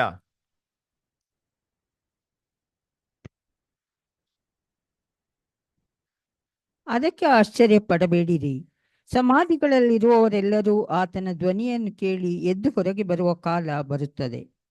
ಕರೆಕ್ಟ್ ಅಲ್ವಾ? ನೋಡ್ರಿ, ಅದಕ್ಕೆ ಏನಂತ ಕೊಟ್ಬಿಟ್ಟಿದೆ ಅಂತ, ಆಶ್ಚರ್ಯ ಪಡಬೇಡ್ರಿ ಅಂತ. ಅದೇಂಗ ಆಶ್ಚರ್ಯ ಪಡಕ್ಕಾಗುತ್ತಪ್ಪ? ನನಗಂತೂ ಖಂಡಿತ ಆಶ್ಚರ್ಯ ಆಗುತ್ತೆ ಅಲ್ವಾ? ಆದ್ರೆ ಗೆಲ್ತಾರೆ, ಆಶ್ಚರ್ಯನೇ ಪಡ್ಬಿಟ್ಟೆ ಅಂತ. ದೇವರಿಂದ ಅಸಾಧ್ಯವಾದ ಒಂದು ಅಲ್ಲ. ಅಂದ್ರೆ ಈ ಪ್ರಪಂಚ 6000 ವರ್ಷಗಳು ಬದುಕಿದೆ, 6000 ವರ್ಷ ಕಳೆದಿದೆ ಮನುಷ್ಯರ ಸಂತಾನ. ಆದ್ರೆ ದೇವರು ಪ್ರತಿಯೊಬ್ಬನ ಮೈಂಡ್ ಇಟ್ಕೊಂಡಿದಾರೆ ಅಂದ್ರೆ, ಪ್ರತಿಯೊಬ್ಬರು ಮತ್ತೆ ಎದ್ ಬರ್ತಾರಂದ್ರೆ ಏನ್ರಿ ದೇವ್ರ ಅದ್ಭುತ ಕಾರ್ಯ. ಎಲ್ರು ಕೂಡ ರಕ್ಷಣೆ ಮಾರ್ಗನ ಹೊಂದ್ಕೊಳ್ತಾರೆ, ಎಲ್ರು ಕೂಡ ಪುನರ್ತನ ಬಂದು ಅವರಾಗಿ ನಿಂತ್ಕೊಳ್ತಾರೆ ಅಂದ್ರೆ, ಅವ್ರ ಮೆಮೊರಿ, ಅವರ ಬಾಡಿ ಎಲ್ಲ ಮತ್ತೆ ಅವ್ರಿಗೆ ಸಿಗುತ್ತೆ ಅಂದ್ರೆ ಹೇಗಿರುತ್ತೆ? ಆ ರೀತಿ ನಡೆದಾಗ ಇಡೀ ಪ್ರಪಂಚ ಯಾರನ್ನ ನೋಡುತ್ತೆ? ಆದಾಮ್ನಿಂದ ನಾವೆಲ್ಲರೂ ಕೂಡ ಏನಾದ್ವಿ? ಮರಣವನ್ನ ಹೊಂದಿದ್ವಿ. ಮತ್ತೆ ನಾವು ಜೀವಂತವಾಗಿ ಬಂದಿರೋದ್ ಕಾರಣ ಏನು? ಸೆಕೆಂಡ್ ಆದಾಮ್, 2ನೇ ಆದಾಮ್ ಅಂತ ಕರ್ತನಾದ ಯೇಸು ಕ್ರಿಸ್ತನ ಮೂಲಕ ನಾವು ಜೀವನ ಪಡ್ಕೊಂಡಿದ್ವಿ. ಕರ್ತನಾದ ಯೇಸು ಕ್ರಿಸ್ತ ನಿತ್ಯನಾದ ತಂದೆ ಅಂದ್ರೆ ಅಲ್ಲಿ ನಿತ್ಯನಾದ ತಾಯಿ ಇರ್ತಾರೆ? ಯಾರಾದ್ರು ತಾಯಿ ಯಾರು ಇರ್ತಾರೆ? ಯಾರೋ ಇರ್ಲಿ ಬಿಡಿ ಬ್ರದರ್, ನಮ್ಗೇನಂತೆ. ಕ್ರಿಸ್ತನಲ್ಲಿ ಪ್ರೀತಿ ಸಹೋದರರೇ, ನಮ್ಮನ್ನೇ ರೆಡಿ ಮಾಡ್ತಾರದು ತಾಯಿಯಾಗಿ. ಏನಾಗಬೇಕು? ತಾಯಿ ಅಂದ್ರೆ ಏನ್ ಮಾಡ್ತಾರೆ? ಇವತ್ತು ಪೋಷಣೆ ಮಾಡ್ತಾರ. ಲೈಫ್ ಕೊಟ್ಟಿದ್ದನಪ್ಪ ಕಷ್ಟಪಟ್ಟು, ನಿಮ್ಮ ಒಳ್ಳೆ ಗುಣಗಳಿಂದ ಇವ್ರನ್ನ ದೇವ್ರ ಕಡೆ ನಡ್ಸ್ಕೊಂಡ್ಬಿಡ್ರಿ. ಕರೆಕ್ಟಾ? ಅದಕ್ಕೆ ನಮ್ಗೆಲ್ಲ ಟ್ರೈನಿಂಗ್ ಪೀರಿಯಡ್ ಇಲ್ಲಿ. ಕರೆಕ್ಟಾ? ಬರುವಂತ ಲೋಕದಲ್ಲಿ ನಿಮ್ಮನ್ನ ತಾಯಿಯಾಗಿ ಇಡಕ್ ಹೋಗ್ತಿದೀನಿ.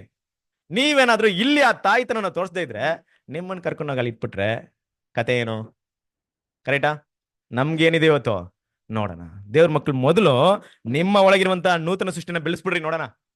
ನೀವೇನಾದ್ರು ಬೆಳೆಸ್ಬಿಟ್ರೆ, ಆ ಮಗುನ ಕ್ರಿಸ್ತನ ಸರ್ಗು ಬೆಳೆಸ್ಬಿಟ್ಟಿದ್ದ ಆದ್ರೆ ಬರುವಂತ ಲೋಕದಲ್ಲಿರುವಂತ ಮಕ್ಕಳನ್ನ ಎಲ್ಲಿ ನಡ್ಸಕ್ಕಾಗುತ್ತೆ? ನಿಮ್ ಕೈಯಲ್ಲಿ ದೇವ್ರ ಕಡೆ ನಡ್ಸಕ್ಕಾಗುತ್ತೆ. ಇಲ್ಲೇ ನಿಮ್ ಕೈಯಲ್ಲಿ ಬೆಳೆಸಕ್ಕಾಗಿಲ್ಲ ಅಂದ್ರೆ ನಿಮ್ ಕೈಯಲ್ಲಿ ನಾನು ಕೊಡ್ತೀನಾ? ಖಂಡಿತ ಏನಾಗಲ್ಲ. ನಿತ್ಯನಾದ ತಾಯಿ, ಆ ತಾಯಿ ಸ್ಥಾನವನ್ನ ನಾವ್ ಯಾರು ಪಡ್ಕೊಳ್ಳಲ್ಲ. ಕರೆಕ್ಟ್ ಅಲ್ವಾ? ಅಂದ್ರೆ ಏನರ್ಥ ಅಂದ್ರೆ, ಈ ಹಂತಕ್ಕೆ ಸಭೆ ಎಲ್ಲಿರುತ್ತೆ? ಕ್ರಿಸ್ತನ ಜೊತೆಗಿರುತ್ತೆ. ಮುಖ್ಯವಾಗಿ ಗಮನಿಸ್ಬೇಕು, ಇದೇ ಸಭೆ ಮುಖ್ಯವಾದ ಕೆಲಸ. ಇದಕ್ಕಿಂತ ಮುಂಚೆ ಮಾಡುವಂತ ಕೆಲಸದಲ್ಲಿ ಸಭೆಗೆ ಏನು ಭಾಗ ಇಲ್ಲ ಬಿಡ್ರಿ. ಅದು ಕರ್ತನಾದ ಯೇಸು ಕ್ರಿಸ್ತನು ಮಾಡ್ತಾರೆ. ಸಭೆ ಕೆಲಸ ಎಲ್ಲಿಂದ ಸ್ಟಾರ್ಟ್ ಆಗುತ್ತೆ? ಪುನರ್ತನ ಬಂದ್ಮೇಲೆ ತಾಯಿಯ ಒಂದು ಸ್ಥಾನದಿಂದ ನಾವು ಪೋಷಣೆ ಮಾಡಿ ಎಲ್ಲಿಗೆ ನಡ್ಸ್ಬೇಕು? ಅವ್ರನ್ನ ದೇವರ ಕಡೆಗೆ ನಡ್ಸ್ಕೊಂಡು ಹೋಗ್ಬೇಕು. ಆ ಕೆಲಸಕ್ಕೆ ಸಭೆ ಸಿದ್ಧ ಆಗ್ಬೇಕು. ಅದಕ್ಕೆ ತುಂಬಾ ಜನ ಏನ್ ಮಾಡ್ತಾರೆ? 1000 years ಸಭೆ ಕಂಪ್ಲೀಟ್ ಆಗಿ ಕೊಡ್ಬೇಕು. ಏನ್ ಕೊಟ್ಟು ಏನ್ ಮಾಡ್ತಾರೆ? ಸಭೆಗೆ ನಮ್ಗೆ ಏನ್ ಕೆಲಸ ಇದೆ ಅಲ್ಲಿಂದ ನಮ್ಮ ಇದು ಸ್ಟಾರ್ಟ್ ಆಗುತ್ತೆ. ನಮ್ಮ ಕೆಲಸ ಸ್ಟಾರ್ಟ್ ಆಗೋದು ಇಡೀ ಲೋಕ ಪುನರ್ತನ ಆದ್ಮೇಲೆ. ನಿತ್ಯನಾದಂತ ತಂದೆ ಆಗಿರೋದ್ರಿಂದ ದೇವ್ರ ಮಕ್ಕಳು ಇವತ್ತು ನಾವಿರೋ ತಾಯಿ ಅಂದ್ರಲ್ಲ ಹೆಂಗೆ? ಟೆಂಪರರಿ ಅಷ್ಟೇ. ಕರೆಕ್ಟಾ? ಎಷ್ಟು ದಿನ ಇರ್ತೀವಿ ತಾಯಿಯಾಗಿ? ಸ್ವಲ್ಪ ದಿನ ಆಮೇಲೆ ನಮ್ಮ ಜಾಬ್ ಮುಗೀತು, ನಮ್ಮ ಲೈಫ್ ಇರೋರ್ಗೆ ಮುಗೀತು, ನಾವ್ ಎಷ್ಟೇ ಪ್ರೀತಿ ಮಾಡಿದ್ರು. ಆದ್ರೆ ಕ್ರಿಸ್ತನ ಜೊತೆಗಿದ್ರೆ ಹೆಂಗಿರುತ್ತೆ? ನಿತ್ಯಕ್ಕೂ ಅವ್ರನ್ನ ದೇವ್ರ ಕಡೆ ನಡ್ಸೋದು. ಎಷ್ಟು ಮಕ್ಳ್ರಿ ನಮ್ಗೆ? ಯೋಚನೆ ಮಾಡ್ರಿ, ಒಂದ್ ಮಕ್ಳಿಗೆ ಇಷ್ಟು ಕಷ್ಟ ಬರ್ತಾ ಇದೀವಿ. 1000 ವರ್ಷ ಅಲ್ವಿಕಲ್ ದೇವ್ರ ಏನ್ ಮಾಡ್ತಾರೆ? ಎಷ್ಟು ಜನರನ್ನ ಕೊಡ್ತಾರೆ ನಮ್ಗೆ? ಎಷ್ಟು ಮಕ್ಕಳನ್ನ ನೀವು ದೇವ್ರ ಕಡೆ ನಡ್ಸೋಂತ ಅವಕಾಶ ಸಿಗುತ್ತೆ? ಯೋಚನೆ ಮಾಡ್ರಿ. ಆದ್ರೆ ಆ ನಿತ್ಯನಾದಂತ ತಾಯಿ ಅಂತ ಅವಕಾಶವನ್ನ ದೇವ್ರ ಮಕ್ಳು ನಾವೇನ್ ಮಾಡ್ಬಾರ್ದು? ಪಡ್ಕೊಳ್ಳೋದಿಕ್ಕೆ ಇವತ್ತು ನಮ್ಗೆಲ್ಲ ಕರೆ ಇದೆ. ಗೊತ್ತಿಲ್ಲ ನಾವ್ ಎಷ್ಟು ಜನ ಇದ್ರ ಬಗ್ಗೆ ಸೀರಿಯಸ್ ಆಗಿ ತಿಳ್ಕೊಂಡಿದ್ದೀವಿ ಬಿಟ್ಟು. ಒಂದ್ ವೇಳೆ ಆ ಸಮಯದಲ್ಲಿ ನಾವೇನಾದ್ರೂ ಅಲ್ಲಿಲ್ದೆ ಇಲ್ಲಿಂದ ಆ ಪಿಕ್ಚರ್ ನೋಡಿದ್ರೆ ಅದಕ್ಕಿಂತ ನೋವು ಯಾವುದೂ ಅಲ್ಲ. ಒಂದ್ ವೇಳೆ ನಾವು ಅಲ್ಲೇ ಇದ್ರೆ ಅದಕ್ಕಿಂತ ಸಂತೋಷ ಯಾವುದೂ ಅಲ್ಲ. ಯೋಚನೆ ಮಾಡ್ರಿ. ಅದಕ್ಕೆ ದೇವ್ರ ಏನ್ ಮಾಡ್ತಿದಾರೆ, ಇವತ್ತು ನಮ್ಮನ್ನ ಕರಿತಾ ಇದಾರೆ. ಸೊ ಕೊನೆಯದಾಗಿ ನಾವು ನೋಡುವಂತ ವಿಷಯ ಏನಪ್ಪಾ ಅಂದ್ರೆ ಅಲ್ವಾ, ಸಮಾಧಾನ ಪ್ರಭು. ಕ್ರಿಸ್ತನ ಪ್ರೀತಿಯ ಸಹೋದರರೇ, ಸಮಾಧಾನ ಬಿಗಿನಿಂಗ್ ಅಲ್ಲಿ ಇಲ್ವೇ ಇಲ್ಲ. ಸಮಾಧಾನ ಬಿಗಿನಿಂಗ್ ಅಲ್ಲಿ ಸಿಗಲ್ಲ. ಎಲ್ಲಿ ಸಿಗುತ್ತೆ? ಲಾಸ್ಟ್. ಇದನ್ನೆಲ್ಲವನ್ನ ಏನ್ ಮಾಡ್ಬೇಕು? ಮಾಡಿ ಮುಗಿಸ್ಬೇಕು. ನಮ್ಮ ಕರ್ತನಾದ ಯೇಸು ಕ್ರಿಸ್ತನು ಈ ಸಮಾಧಾನ ಪ್ರಭು. ಇಡೀ ಲೋಕಕ್ಕೆ ಸಮಾಧಾನ ಅಂತ ಒಂದು ವಿಷಯನೇ ಎಲ್ಲಿಂದ ಬರುತ್ತೆ? ಯೇಸು ಕ್ರಿಸ್ತನ ಮೂಲಕ. ಅದಕ್ಕೆ ನೋಡ್ತೀವಿ, ಕರ್ತನಾದ ಯೇಸು ಕ್ರಿಸ್ತನ ಹುಟ್ಟಿದ ದಿನದಲ್ಲಿ ದೂತರು ಏನಂತ ಹೇಳ್ತಾರೆ? ವಾಕ್ಯವನ್ನು ಓದಿ, ಲೂಕ 2ನೇ ಅಧ್ಯಾಯ 14ನೇ ವಾಕ್ಯ. ಮೇಲಿನ ಲೋಕಗಳಲ್ಲಿ ದೇವರಿಗೆ ಮಹಿಮೆ, ಹ್ಮ್ ಭೂಲೋಕದಲ್ಲಿ ಮನುಷ್ಯರೊಳಗೆ ಸಮಾಧಾನ, ಹ್ಮ್ ದೇವರು ಅವರಿಗೆ ಒಲಿಯುತ್ತಾನೆ ಎಂದು ಕರೆಕ್ಟ್. ಓಕೆನಾ? ಭೂಲೋಕದಲ್ಲಿ ಮನುಷ್ಯರಿಗೆ ಏನಪ್ಪಾ ಸಮಾಧಾನ? ಎಲ್ಲಿತ್ತು ಸಮಾಧಾನ? ಯೇಸು ಕ್ರಿಸ್ತನಲ್ಲೇ ಇತ್ತು. ದೇವ್ರ ಏನ್ ಮಾಡ್ತಾರೆ ಗೊತ್ತಾ? ನೋಡಪ್ಪ, ಸಮಾಧಾನ ನನ್ನ ಮಗನ ಮೂಲಕ ಕಳಿಸ್ತಾ ಇದೀನಿ. ನನ್ನ ಮಗನ ಮೂಲಕ ಸಮಾಧಾನ ಭೂಮಿ ಕಳಿಸ್ತಾ ಇದೀನಿ. ಎಷ್ಟು ಜನ ಪಡ್ಕೊಳ್ತೀರಾ ಪಡ್ಕೊಳ್ಳಿ. ಬೇಕು ಅಂದ್ರೆ ಅವ್ರ ಹತ್ರ ಬನ್ನಿ, ಬೇಡ ಅಂದ್ರೆ ಬಿಟ್ಬಿಟ್ರಿ. ಯಾರ ಹತ್ರ ಇತ್ತು ಸಮಾಧಾನ? ಯೇಸು ಕ್ರಿಸ್ತನ ಹತ್ರ ಇತ್ತು. ಯೇಸು ಕ್ರಿಸ್ತ ಹುಟ್ಟಿದ ತಕ್ಷಣ ಇಡೀ ಲೋಕಕ್ಕೆ ಏನು ಸಮಾಧಾನ ಆಗ್ಲಿಲ್ಲ. ಅದರ ಸಮಾಧಾನ ಯಾರ ಹತ್ರ ಇದೆ ಈಗ? ಯೇಸು ಕ್ರಿಸ್ತ ತಗೊಂಡ್ಬಂದ್ಬಿಟ್ಟಿದ್ದಾರೆ ಮೇಲಿಂದ. ತಗೊಂಡ್ ಬಿಗ್ಗೆಸ್ಟ್ ಟ್ರೆಷರ್ ಅಲ್ವಾ? ಯಾವುದಕ್ಕೂ ಸರಿಸಾಟಿ ಆಗಲ್ಲ ಅದು. ಎಷ್ಟೇ ಹಣವನ್ನ ನಾನು ಗಳಿಸಿದ್ರು, ಇಡೀ ಲೋಕವನ್ನ ನಾನು ಕಂಟ್ರೋಲ್ ಇಟ್ಕೊಂಡ್ರು, ಇಡೀ ಪ್ರಪಂಚವನ್ನ ನಾನು ಗಳಿಸಿದ್ರು ಕೂಡ ಈ ಸಮಾಧಾನಕ್ಕೆ ಏನಾಗಲ್ಲ, ಈಕ್ವಲ್ ಆಗಲ್ಲ. ಅದನ್ನ ಏನ್ ಮಾಡ್ಕೊಂಡ್ಬಿಟ್ಟಿದ್ದಾರೆ? ತಗೊಂಡ್ಬಂದ್ಬಿಟ್ಟಿದ್ದಾರೆ. ನೋಡೋಣ ಯಾರು ತಗೊಳ್ತಾರೆ. ಯೇಸು ಕ್ರಿಸ್ತ ಬಂದ್ರು, ಬೆಳೆದ್ರು, 30 ವರ್ಷ ದೀಕ್ಷಾಸ್ನಾನ ತಗೊಂಡು ಬರ್ತಾರೆ. ಬಂದ ಮೇಲೆ ಏನಂತಾರೆ ಗೊತ್ತಾ? ಸಭೆಗೆ ನೋಡಿ ಏನಂತ ಹೇಳ್ತಾರೆ? ವಾಕ್ಯವನ್ನು ಓದಿ, ಯೋಹಾನ ಸುವಾರ್ತೆ 14ನೇ ಅಧ್ಯಾಯ 27ನೇ ವಾಕ್ಯ.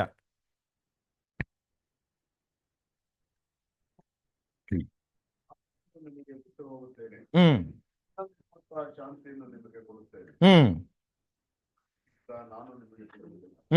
ಅಲ್ವರಾ? ನೋಡ್ರಿ, ಇದು KJV ವರ್ಷನ್ ಹೋದಾಗ, ನಾನು ನಿಮಗೆ ಸಮಾಧಾನವನ್ನು ಬಿಟ್ಟು ಹೋಗುತ್ತೇನೆ, ನನ್ನ ಸಮಾಧಾನ ನಾನು ನಿಮಗೆ ಬಿಟ್ಟು ಕೊಡುತ್ತೇನೆ, ಲೋಕ ಕೊಡುವ ರೀತಿಯಲ್ಲ, ನನ್ನ ಸಮಾಧಾನ ಬಿಟ್ಟು ಕೊಡ್ತೀನಿ ಅಲ್ವಾ? ನನ್ನ ಪೀಸ್ ಅಂದ್ರೆ ದೇವರು ನನಗೆ ಕೊಟ್ಟಿದ್ದು, ನಂದದು. ಎಲ್ಲೂ ಸಿಗಲ್ಲ ಭೂಮಿಯಲ್ಲಿ, ಹುಡುಕಿದ್ರೆ ಸಿಗಲ್ಲ. ನಾನು ಹೇಳಂತ ಸಮಾಧಾನ ಭೂಮಿಯಲ್ಲಿ ಇಲ್ಲ. ಭೂಮಿಯಲ್ಲಿ ಸಿಗುತ್ತೆ. ಹೆಂಗಿರುತ್ತೆ? ನೀವೇನೋ ವಸ್ತು ಮೇಲೆ, ಇಲ್ಲಿ ಯಾವುದೋ ಸನ್ನಿವೇಶದ ಮೇಲೆ ಅಲ್ಲಿ ಹೋಗ್ತೀರಂತ, ಒಂದು ಸಂಭ್ರಮದಲ್ಲಿ ಹೋಗ್ತೀರಂತ ಇಟ್ಕೊಳ್ಳಿ. ಸಂಭ್ರಮ ಇರೋರು ಸಮಾಧಾನ ಇರ್ತೀರ, ಆಮೇಲೆ ಹೊಟ್ಟೋಗುತ್ತೆ. ಆ ವಸ್ತು ಇರೋರ್ಗು ಸಂಭ್ರಮ ಇರುತ್ತೆ. ಈ ರೀತಿ ಪ್ರಪಂಚದಲ್ಲಿ ಯಾವುದೇ ನಶಿಸದೇ ಇರುವಂತ, ಅಂದ್ರೆ ನಾಶವಾಗದಿರೋಂಥ ವಿಷಯ ಏನಾದ್ರೂ ಇದೆಯಾ? ಎಲ್ಲವೇನಾಗುತ್ತೆ? ಅಲ್ಲಿ ಹೋಯ್ತು ನಮ್ಮ ಸಮಾಧಾನ ಹೊಟ್ಟೋಗುತ್ತೆ. ನಮ್ಮ ಮಕ್ಕಳ ಮೇಲೆ ಸಮಾಧಾನವಾಗಿರುತ್ತೆ. ನಮ್ಮ ಯಾರು ಪ್ರೀತಿ ಮಾಡ್ತೀವಿ ತುಂಬಾ ಇಟ್ಕೊಂಡಿರ್ತೀವಿ, ಒಂದ್ಸರಿ ಇಲ್ಲ ಅಂದ್ರೆ ಅದು ಹೊಟ್ಟೋಗ್ಬಿಡುತ್ತೆ. ಆ ರೀತಿ ಸಮಾಧಾನ ಅಲ್ಲ ನಾನು ಕೊಡ್ತಾ ಇರೋದು. ಅದಕ್ಕೆ ಬ್ರದರ್ ಮಾತಾಡ್ಬೇಕಾರೆ ಈ ಸಮಾಧಾನ ಬಗ್ಗೆ ಮಾತಾಡ್ತಾರೆ.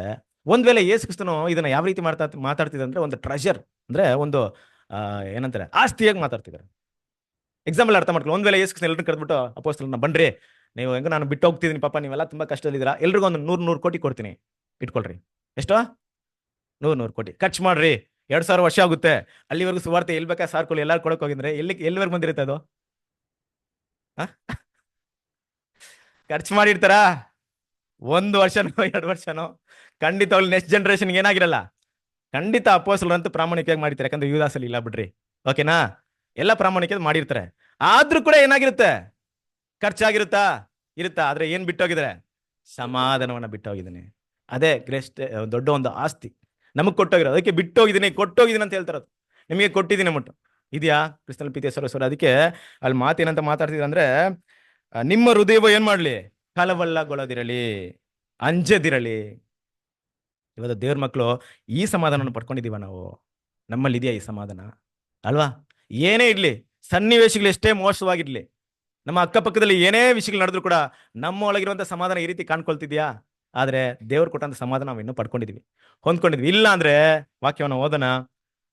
ಫಿಲಿಪಿಯದವರಿಗೆ 4ನೇ ಅಧ್ಯಾಯ 6ನೇ ವಾಕ್ಯ.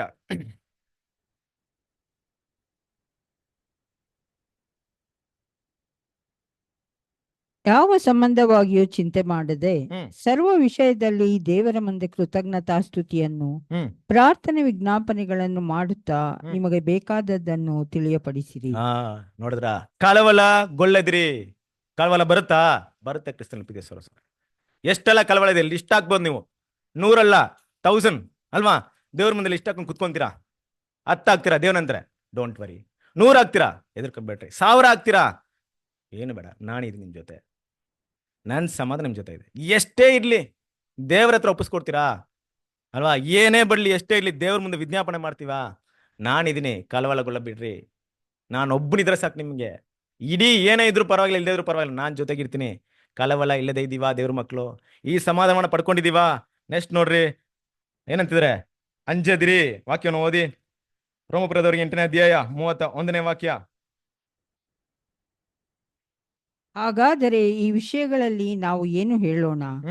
ದೇವರು ನಮ್ಮ ಕಡೆ ಇದ್ದರೆ ನಮ್ಮನ್ನು ಎದುರಿಸುವವರು ಯಾರು? ದೇವರು ನಮ್ಮ ಕಡೆ ಇದ್ರೆ ನಮ್ಮನ್ನು ಎದುರಿಸುವವರು ಯಾರು?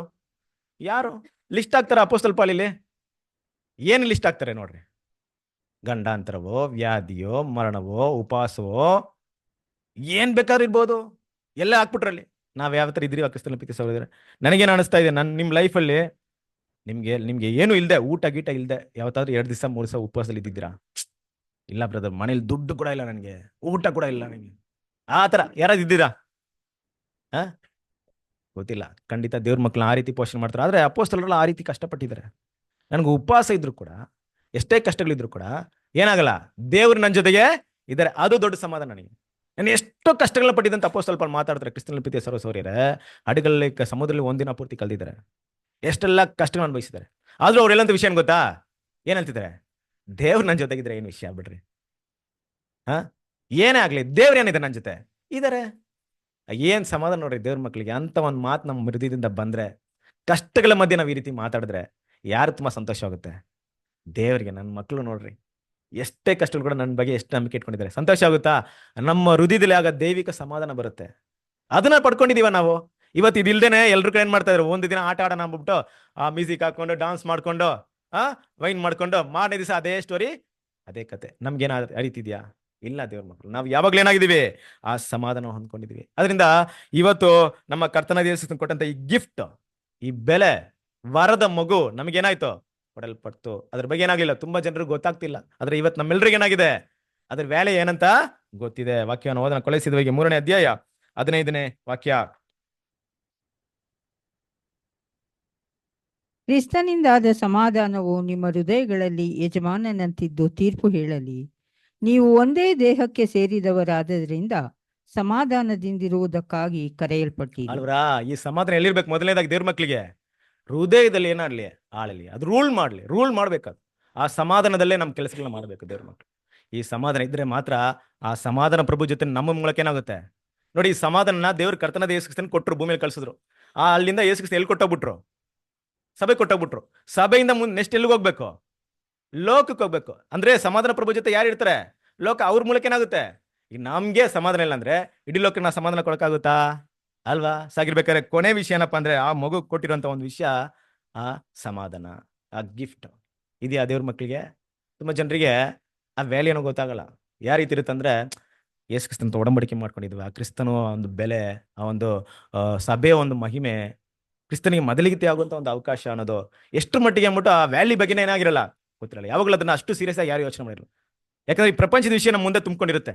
ಪ್ರಪಂಚದಲ್ಲಿರುವಂತ ಹೆಸರು, ದುಡ್ಡು, ಹಣ ಇದೇ ನಮ್ಗೆ ಏನಾದ್ರು ದೊಡ್ಡದಾಗಿ ಕಾಣಿಸೋದ್ರಿಂದ ದೇವ್ರು ಕೊಡುವಂತ ಮಹಿಮೆ ಯಾವಾಗಲೂ ಹೆಂಗನಾಗಲ್ಲ. ಸಭೆನಾ ಆಯ್ತಪ್ಪ, ಯೇಸು ಕ್ರಿಸ್ತ ಮೊದಲಾಗಿತ್ತಿನ ಆ ರೀತಿ ಇರುತ್ತೆ. ಕ್ರಿಸ್ತನ ಪ್ರೀತಿಯ ಸಹೋದರರೇ, ಅದ್ ಬೆಲೆ ಎಷ್ಟು ದೊಡ್ಡದು ಗೊತ್ತಾ? ಅನೇಕ ಜನರು ಇವತ್ತುವರೆಗೆ ಏನಾಗಿದ್ದಾರೆ ಅದ್ರ ಬಗ್ಗೆ ಗೊತ್ತಿಲ್ಲದೆ ಇದ್ದಾರೆ. ಒಂದು ಸ್ಟೋರಿ ಹೇಳ್ತೀನಿ ನೋಡ್ರಿ. ಕ್ರಿಸ್ತನ ಪ್ರೀತಿಯ ಸಹೋದರರೇ, ಒಂದ್ ದಿವಸ ಈ ಮರಗಳೆಲ್ಲ ಇರುತ್ತೆ, ಮರಗಳೆಲ್ಲ ಮಾತಾಡ್ತಾ ಇರುತ್ತೆ. ಏನ್ ಮಾತಾಡ್ತಾ ಇರುತ್ತೆ ಅಂದ್ರೆ, ಒಬ್ಬೊಬ್ಬರು ಒಂದು ಆಸೆನ ಏನ್ ಮಾಡ್ತಾರೆ, ಶೇರ್ ಮಾಡ್ತಾ ಇರ್ತಾರೆ. ನಾನು ಏನ್ ಮಾಡ್ಬೇಕು, ಏನಾಗ್ಬೇಕು ಅಂದ್ಬಿಟ್ಟು. ಒಂದ್ ಮರ ಇರುತ್ತೆ, ನಾನು ಏನಾಗ್ಬೇಕು, ನನ್ನನ್ನ ಕಟ್ ಮಾಡಿದ್ಮೇಲೆ ತಗೊಂಡೋಗ್ಬಿಟ್ಟು ರಾಜರು ಮಲಗಿಸುವಂತ ಇದು ಕಟ್ಲಿ, ಏನೋ ತೊಟ್ಲ ಅಂತಾರಲ್ವಾ, ತೊಟ್ಲಾಗಿ ಮಾಡ್ಬೇಕು ಅಂತ ನನಗೆ ಆಸೆ ಅಂತ ಒಂದ್ ಮರ ಹೇಳುತ್ತೆ. ಇನ್ನೊಂದ್ ಮರ ಹೇಳುತ್ತೆ, ನನಗೆ ರಾಜನು ಪ್ರಯಾಣ ಮಾಡುವಂತ ದೋಣಿ ಆಗ್ಬೇಕು ಅಂತ ಆಸೆ ಪಡ್ತಾ ಇದ್ದೀನಿ ಅಂದ್ಬಿಟ್ಟು. ಕೊನೆಗೆ ಹೇಳುತ್ತೆ ಇನ್ನೊಂದ್ ಮರ, ನಾನು ರಾಜನ್ ಕುತ್ಕೊಳ್ಳುವಂತ ಸಿಂಹಾಸನ ಆಗ್ಬೇಕಂತ ಇಷ್ಟಪಡ್ತಾ ಇದ್ದೀನಿ ಅಂದ್ಬಿಟ್ಟು. ಹಾಗೇನಾಗುತ್ತೆ ಅಂದ್ರೆ, ಒಂದಿನ ಈ ಮರ ಕಟ್ ಮಾಡಲ್ಲ ಬರ್ತಾರೆ. ಬಂದೇನ್ ಮಾಡ್ತಾರೆ, ಎಲ್ಲ ಮರವನ್ನ ಕಟ್ ಮಾಡಾಕ್ತಾರೆ. ಕಾರ್ಪೆಂಟ್ ಕಟ್ ಮಾಡ್ಬಿಟ್ಟು ಕಾರ್ಪೆಂಟ್ ಕೈಲಿ ಎತ್ಕೊಂಡು ಕೊಡ್ತಾರೆ. ಅಲ್ಲಿ ಎಲ್ಲ ಮರ ಎಲ್ಲ ಬಿದ್ದಿರುತ್ತೆ. ಬಿದ್ದಿದ್ದಾಗ ಏನಾಗುತ್ತೆ ಅಂತ ತಗೊಂಡು ಏನ್ ಮಾಡ್ತಾರೆ, ಈ ಕಾರ್ಪೆಂಟ್ರು ಅವ್ರು ಏನ್ ಮಾಡ್ತಾರೆ, ಅದನ್ನ ರೆಡಿ ಮಾಡಿ ಬೇರೆ ಬೇರೆ ಇದು ಮಾಡ್ತಾರೆ. ಹಾಗೇನಾಗುತ್ತೆ ಅಂದ್ರೆ, ಯಾವುದು ಮೊದಲನೇ ಒಂದು ಭಾವನೆ ಇತ್ತಲ್ಲ, ರಾಜನ ರಾಜನ ಮಗನಿಗೆ ತೊಟ್ಲಾಗ್ಬೇಕು ಮಟ್ಟು ಆ ಆಸೆ ಪಡ್ತಲ್ಲ, ಆ ಮಗು ಎಲ್ಲಾಗುತ್ತಂದ್ರೆ ಯೇಸು ಕ್ರಿಸ್ತನ ಹುಟ್ಟಿದಾಗ ನಂಗೆ ಭಾವನೆ ಹೇಳ್ತಿರೋದು ಅಂದ್ರೆ ಒಂದು ಕಲ್ಪನೆ ಕತೆ, ನಿಜ ಅಂತ ತಿಳ್ಕೊಂಬರ್ರಿ. ಮರಗಳ ಬಗ್ಗೆ ಮಾತಾಡ್ತಾ ಇದ್ದೀನಿ. ಯೇಸು ಕ್ರಿಸ್ತನ ಹುಟ್ಟಿದಾಗ ಅಲ್ಲಿ ತೊಟ್ಲಾಗಿರುತ್ತೆ. ಅವಾಗ ಫೀಲ್ ಆಗುತ್ತಂತ ಮರ, ನಾನು ರಾಜನ ಹುಟ್ಟಕ್ಕೆ ಕಷ್ಟಪಟ್ಟೆ, ಈಗ ಹುಟ್ಟಿರೋದು ಯಾರಪ್ಪ ಅಣ್ಣಂತ ರೀತಿಯಲ್ಲಿ ಆಗ್ಬಿಡುತ್ತೆ. ಆಯ್ತಾ? ಎರಡನೇ ಹಡಗನ ಏನ್ ಮಾಡ್ತಾರೆ, ದೋಣಿ ಮಾಡ್ತಾರಂತೆ. ಅದೇ ಪ್ರಕಾರ ಅದೇನು ಆಸೆ ಪಡ್ತೋ, ಆದ್ರೆ ಆ ದೋಣಿಯಲ್ಲಿ ಹೋಗೋದು ಯಾರು? ಯೇಸು ಕ್ರಿಸ್ತನು. ಆ ಮರ ಏನ್ ಅನ್ಕೊಳುತ್ತೆ, ನಾನು ರಾಜನ ಹೋಗ್ಬೇಕಂತ ಆಸೆ ಪಟ್ಟೆ, ಹೋಗ್ತಾರದು ಯಾರಪ್ಪ, ಯಾರೋ ಒಬ್ರು ಹೋಗ್ತಾ ಇದಾರೆ ಅಂತ ಫೀಲ್ ಆಯ್ತಂದ್ರೆ 3ನೇ ಮರಣ ಕಟ್ ಮಾಡಿ ಬಿಸಾಕ್ಬಿಟ್ರು, ಮೂಲೆಗೆ ಹಾಕ್ಬಿಟ್ರು. ಸಿಂಹಾಸನವೂ ಇಲ್ಲ, ಏನೂ ಇಲ್ಲ ಅಂದ್ಬಿಟ್ಟು ಅಲ್ವಾ. ಕೊನೆಗೆ ಯೇಸು ಕ್ರಿಸ್ತನ ಶಿಲ್ಬೆ ಹೊರಕ್ಕೆ ಆ ಪೀಸ್ ತಗೊಂಡ್ಬಿಟ್ರು. ತಗೊಂಡದ್ನ 2 ಪೀಸ್ ಮಾಡಿ ಶಿಲ್ಬೆಲಿ ಒತ್ತಿಸಿದ್ರು. ಶಿಲ್ಬೆ ಯೇಸು ಕ್ರಿಸ್ತನ ಹೊತ್ಕೊಂಡು ಹೋದ್ರು. ಆಗ ಮರ ಅಂತೂ, ನಾನು ಏನ್ ಮಾಡ್ದೆ, ಸಿಂಹಾಸನ ಇರ್ಬೇಕಂತ ಆಸೆ ಪಟ್ಟೆ, ನನಗೇನು ಈ ತರ ಬಂದ್ಬಿಡ್ತು. ಹಾಗಾಗಿ ಈ 3 ಮರ ಹೊತ್ತಿದಂತ ಕೆಲಸ ಎಷ್ಟು ದೊಡ್ಡದಂತ ಏನಾಗ್ಲಿಲ್ಲ, ಅವಕ್ಕೆ ಬೆಲೆ ಗೊತ್ತಿಲ್ಲ ಅಲ್ವಾ. ಹಾಗೆ ದೇವ್ರ ಮಕ್ಳು ಇವತ್ತು ನಮ್ಗೆ ಸಿಕ್ಕಿರುವಂತ ಒಂದು ಸಮಯ, ಒಂದು ವ್ಯಾಲ್ಯೂ ಇದೆಯಲ್ಲ, ನಮ್ ದೇವ್ರು ಕೊಡುವಂತ ವಿಷಯಗಳ ಬಗ್ಗೆ ಏನಾಗ್ತಿಲ್ಲ ನಮ್ಗೆ, ಅದರ ಪ್ರಾಮುಖ್ಯತೆ ಗೊತ್ತಿಲ್ಲ. ನಮ್ಗೆ ಕೊಟ್ಟಿರುವಂತ ವರದ ಮಗು ಎಂತಹ ಮಗು, ಅದರ ಕೆಲಸಗಳೇನಿದೆ, ಆಡಳಿತವು ಆತನ ಬಾಹುವಿನ ಮೇಲೆ ಇರ್ಬೇಕಾದ್ರೆ ಏನೆಲ್ಲ ನಡೀತಾ ಇದೆ, ಮುಂದೆ ಈ ಪ್ಲಾನ್ ಅಲ್ಲಿ ಯಾರನ್ನು ದೇವ್ರು ಇಟ್ಟಿದ್ದಾರೆ, ನಮ್ಮನ್ನ ಇಟ್ಟಿದ್ದಾರೆ. ನಮ್ಮ ಮೂಲಕ ಇಡೀ ಲೋಕವನ್ನ ಏನ್ ಮಾಡ್ತಾ ಇದಾರೆ, ರಕ್ಷಣೆ ಮಾಡಿ ಕರೆದಿದ್ದಾರೆ ಅನ್ನೋ ಸೀರಿಯಸ್ ನಮ್ಗೆ ತುಂಬಾ ಜನ ಗೊತ್ತಾಗ್ತಾ ಇಲ್ಲ. ಸೊ ಅದರಿಂದ ದೇವ್ರ ಮಕ್ಳು ಬರುವಂತ ದಿನಗಳಲ್ಲಿ ಈ ವಿಷಯಗಳನ್ನ ಏನ್ ಮಾಡ್ಕೊಳ್ಳೋಣ, ನಾವು ಅರ್ಥ ಮಾಡ್ಕೊಳ್ಳೋಣ. ದೇವ್ರು ನಮ್ಗೆ ಕೊಟ್ಟಿರುವಂತ ಗಿಫ್ಟ್, ಅದ್ರಲ್ಲಿ ತುಂಬಾ ವಿಶೇಷವಾದದ್ದು ಆ ಸಮಾಧಾನವನ್ನ ಕಾಪಾಡಿಕೊಂಡು ದೇವರ ದಾರಿಯಲ್ಲಿ ನಡೆಯೋದಕ್ಕೆ, ದೇವರಿಗೋಸ್ಕರ ಬದುಕೋದಕ್ಕೆ, ದೇವರು ನಮ್ಮ ಮುಂದೆ ಇಟ್ಟಿರುವಂತಹ ಉನ್ನತವಾದಂತ ವಿಷಯವನ್ನು ಹೊಂದ್ಕೊಳ್ಳೋದಕ್ಕೆ ನಾವೆಲ್ಲರೂ ಕೂಡ ಪ್ರಯತ್ನ ಪಡೋಣ. ಸಮಯಗಳು ಕೂಡ ತುಂಬಾ ಕಡಿಮೆ ಇದೆ. ದೇವರ ಒಂದು ಬಲದಿಂದ, ಆಶೀರ್ವಾದದಿಂದ, ಕ್ರಿಸ್ತನ ಒಂದು ಪ್ರೀತಿಯಿಂದ, ವಾಗ್ದಾನದಿಂದ ನಾವೆಲ್ಲರೂ ಬೆಳೆಯೋದಕ್ಕೆ ದೇವರು ನಮಗೆ ಸಹಾಯ ಮಾಡಲಿ ಅಂತ ಹೇಳ್ತಾ, ಈ ಒಂದು ವಾಕ್ಯವನ್ನು ಮಾತಾಡೋದು ಅವಕಾಶ ಕೊಟ್ಟದ ತಂದೆಯ ದೇವರಿಗೆ ಕರ್ತನಾದ ಯೇಸು ಕ್ರಿಸ್ತನ ಮೂಲಕ ಕೃತಜ್ಞತೆ ಸಲ್ಲಿಸುತ್ತಾ, ತಾಳ್ಮೆಯಿಂದ ಕೇಳಿದ ನಿಮ್ಮೆಲ್ಲರಿಗೂ ಕೃತಜ್ಞತೆ ಸಲ್ಲಿಸ್ತಾ ಈ ಪಾಠ ಮುಗಿಸ್ತೇನೆ. ಆಮೇನ್.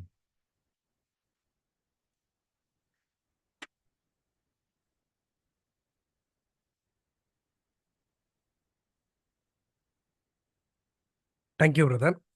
ಆತ್ಮೀಯ ಸಹೋದರ ಮತ್ತು ಸಹೋದರರೇ, ಒಂದು ಉನ್ನತವಾದಂಥ ಒಂದು ಪಾಠನೇ ನಾವು ನೋಡಿದ್ವಿ.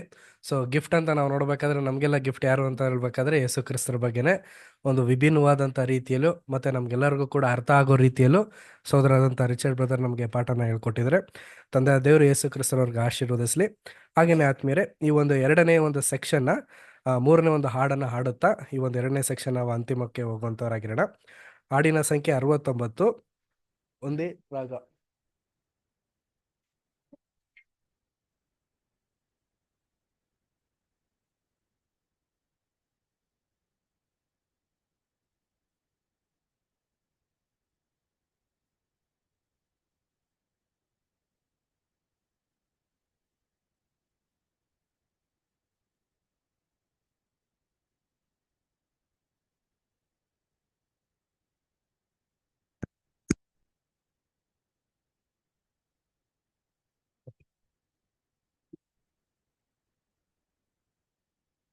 ಎಲ್ಲ ಒಳ್ಳೆದಾನಗಾಳ ಮೂಲಕತ ದೇವರೇ, ಎನಿನ ದಿವ್ಯ ಆಶೀರ್ವಾದ ದಯ ಮಾಡು ನನಗೆ, ನನಗೆ ನನಗೆ ದಯ ಮಾಡು ನನಗೆ,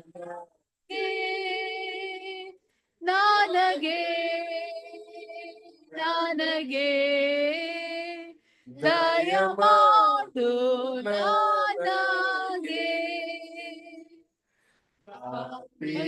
ಪಾಪಿಯಾಗಿದ್ದೇನೆ ಹಾಗೂ ಯೋಗ್ಯನಲ್ಲ ತಂದೆಯೇ, ಕ್ರಿಸ್ತವಾಗಿ ಕ್ಷಮೆಯಾಗಲು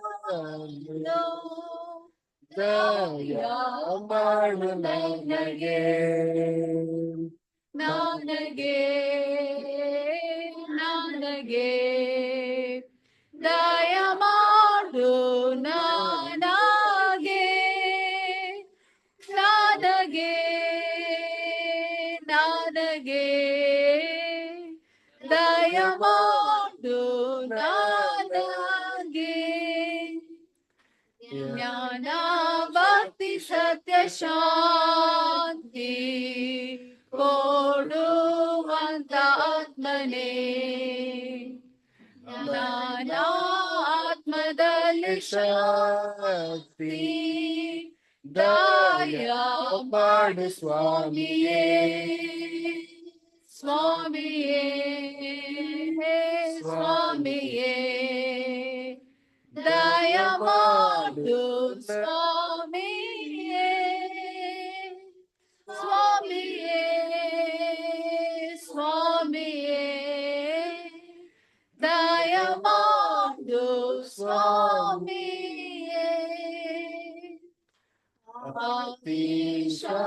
ಕೃಪೆಯನ್ನು ಪಾಲಿಸುವ ಪ್ರಭುವೇ ಬೇಡ ಪಾಪಿಯನ್ನು ದಯ ಮಾಡು ನನಗೆ ನನಗೆ ನನಗೆ ದಯ ಮಾಡು ನನಗೆ ನನಗೆ ನನಗೆ ದಯ ಮಾಡು ನನಗೆ. Thank you.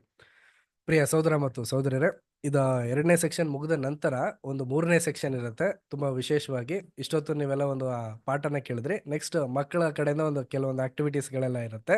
ಅದನ್ನೆಲ್ಲನೂ ಕೂಡ ನಾವು ನೋಡುವಂಥವ್ರಾಗಿರೋಣ. ಈ ಒಂದು 1ನೇ ಸೆಕ್ಷನ್ ಮತ್ತೆ 2ನೇ ಸೆಕ್ಷನ್ನ ನೆನೆಸಿ ಒಂದು ಪ್ರಾರ್ಥನೆ ಮಾಡಬೇಕಾಗಿ ಶೇಖರ್ ಬ್ರದರ್ನ ಕೇಳ್ಕೊಳ್ತೇನೆ.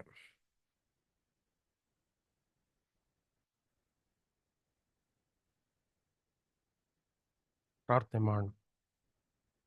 ಎಲ್ಲ ಒಳ್ಳೆ ದಾನಗಳ ಮೂಲಕರ್ತನು, ಸಮಸ್ತ ಸೃಷ್ಟಿಕರ್ತನು, ತಾನೊಬ್ಬನೇ ಅಮರತ್ವವುಳ್ಳವರು, ಸದಾ ಪರಿಶುದ್ಧರು ಪರಿಶುದ್ಧರು ಪರಿಶುದ್ಧರು ಎಂದು ದೇವದೂತರಿಂದಲೂ ಕೆರೂಬಿರಿಂದಲೂ ಸರಾಫಿಯರಿಂದಲೂ ನಿರಂತರವೂ ಸ್ತುತಿ ಘನಮಾನ ಸ್ತೋತ್ರ ಹೊಂದುತ್ತಿರುವಂಥ ನಮ್ಮ ಭೂ ಪರಲೋಕ ಒಡೆಯಂಥ ನಮ್ಮ ಯೆಹೋವದೇವರೇ, ನಿಮ್ಮ ಪರಿಶುದ್ಧ ನಾಮಕ್ಕೆ ನಮ್ಮ ರಕ್ಷಕನಾದ ಯೇಸು ಕ್ರಿಸ್ತನ ಮುಖಾಂತರ ಅತ್ಯಂತ ವಂದನೆಯನ್ನು ಕೃತಜ್ಞತೆಗಳನ್ನು ನಿಮಗೆ ಸಲ್ಲಿಸುವರಾಗಿದ್ದೇವೆ. ಈ ಮುಂಜಾನೆಯಲ್ಲಿ ನಿಮ್ಮ ಪರಿಶುದ್ಧ ಪಾದ ಸನ್ನಿಧಾನದಲ್ಲಿ ಒಂದೇ ನಂಬಿಕೆ, ಒಂದೇ ನಿರೀಕ್ಷೆ, ಒಂದೇ ಪ್ರೀತಿ ಉಳ್ಳವರಾಗಿ ನಾವೆಲ್ಲರೂ ಒಟ್ಟಾಗಿ ಸೇರಿ ನಿಮ್ಮ ಪರಿಶುದ್ಧವಾದ ನಾಮವನ್ನು ಸಂಕೀರ್ಸುವಂತೆಯೂ ಪವಿತ್ರವಾದ ವಾಕ್ಯಗಳನ್ನು ಧ್ಯಾನಿಸುವಂತೆಯೂ ಇದುವರೆಗೆ ನಮ್ಮ ಜೀವಿತಗಳಲ್ಲಿ ನೀವು ಮಾಡಿದ ಎಲ್ಲ ಉಪಕಾರಗಳನ್ನು ನೆನೆಸಿ ನಿಮಗೆ ಕೃತಜ್ಞತೆಯನ್ನು ಸಲ್ಲಿಸುವಂತೆ ಒಂದು ಕೃಪಾಕಾಲವನ್ನು ನಮ್ಮ ಜೀವಿತಕ್ಕೆ ಕೊಟ್ಟದ್ದಕ್ಕಾಗಿ ನಮ್ಮ ಸ್ತೋತ್ರವಾಗಲಿ.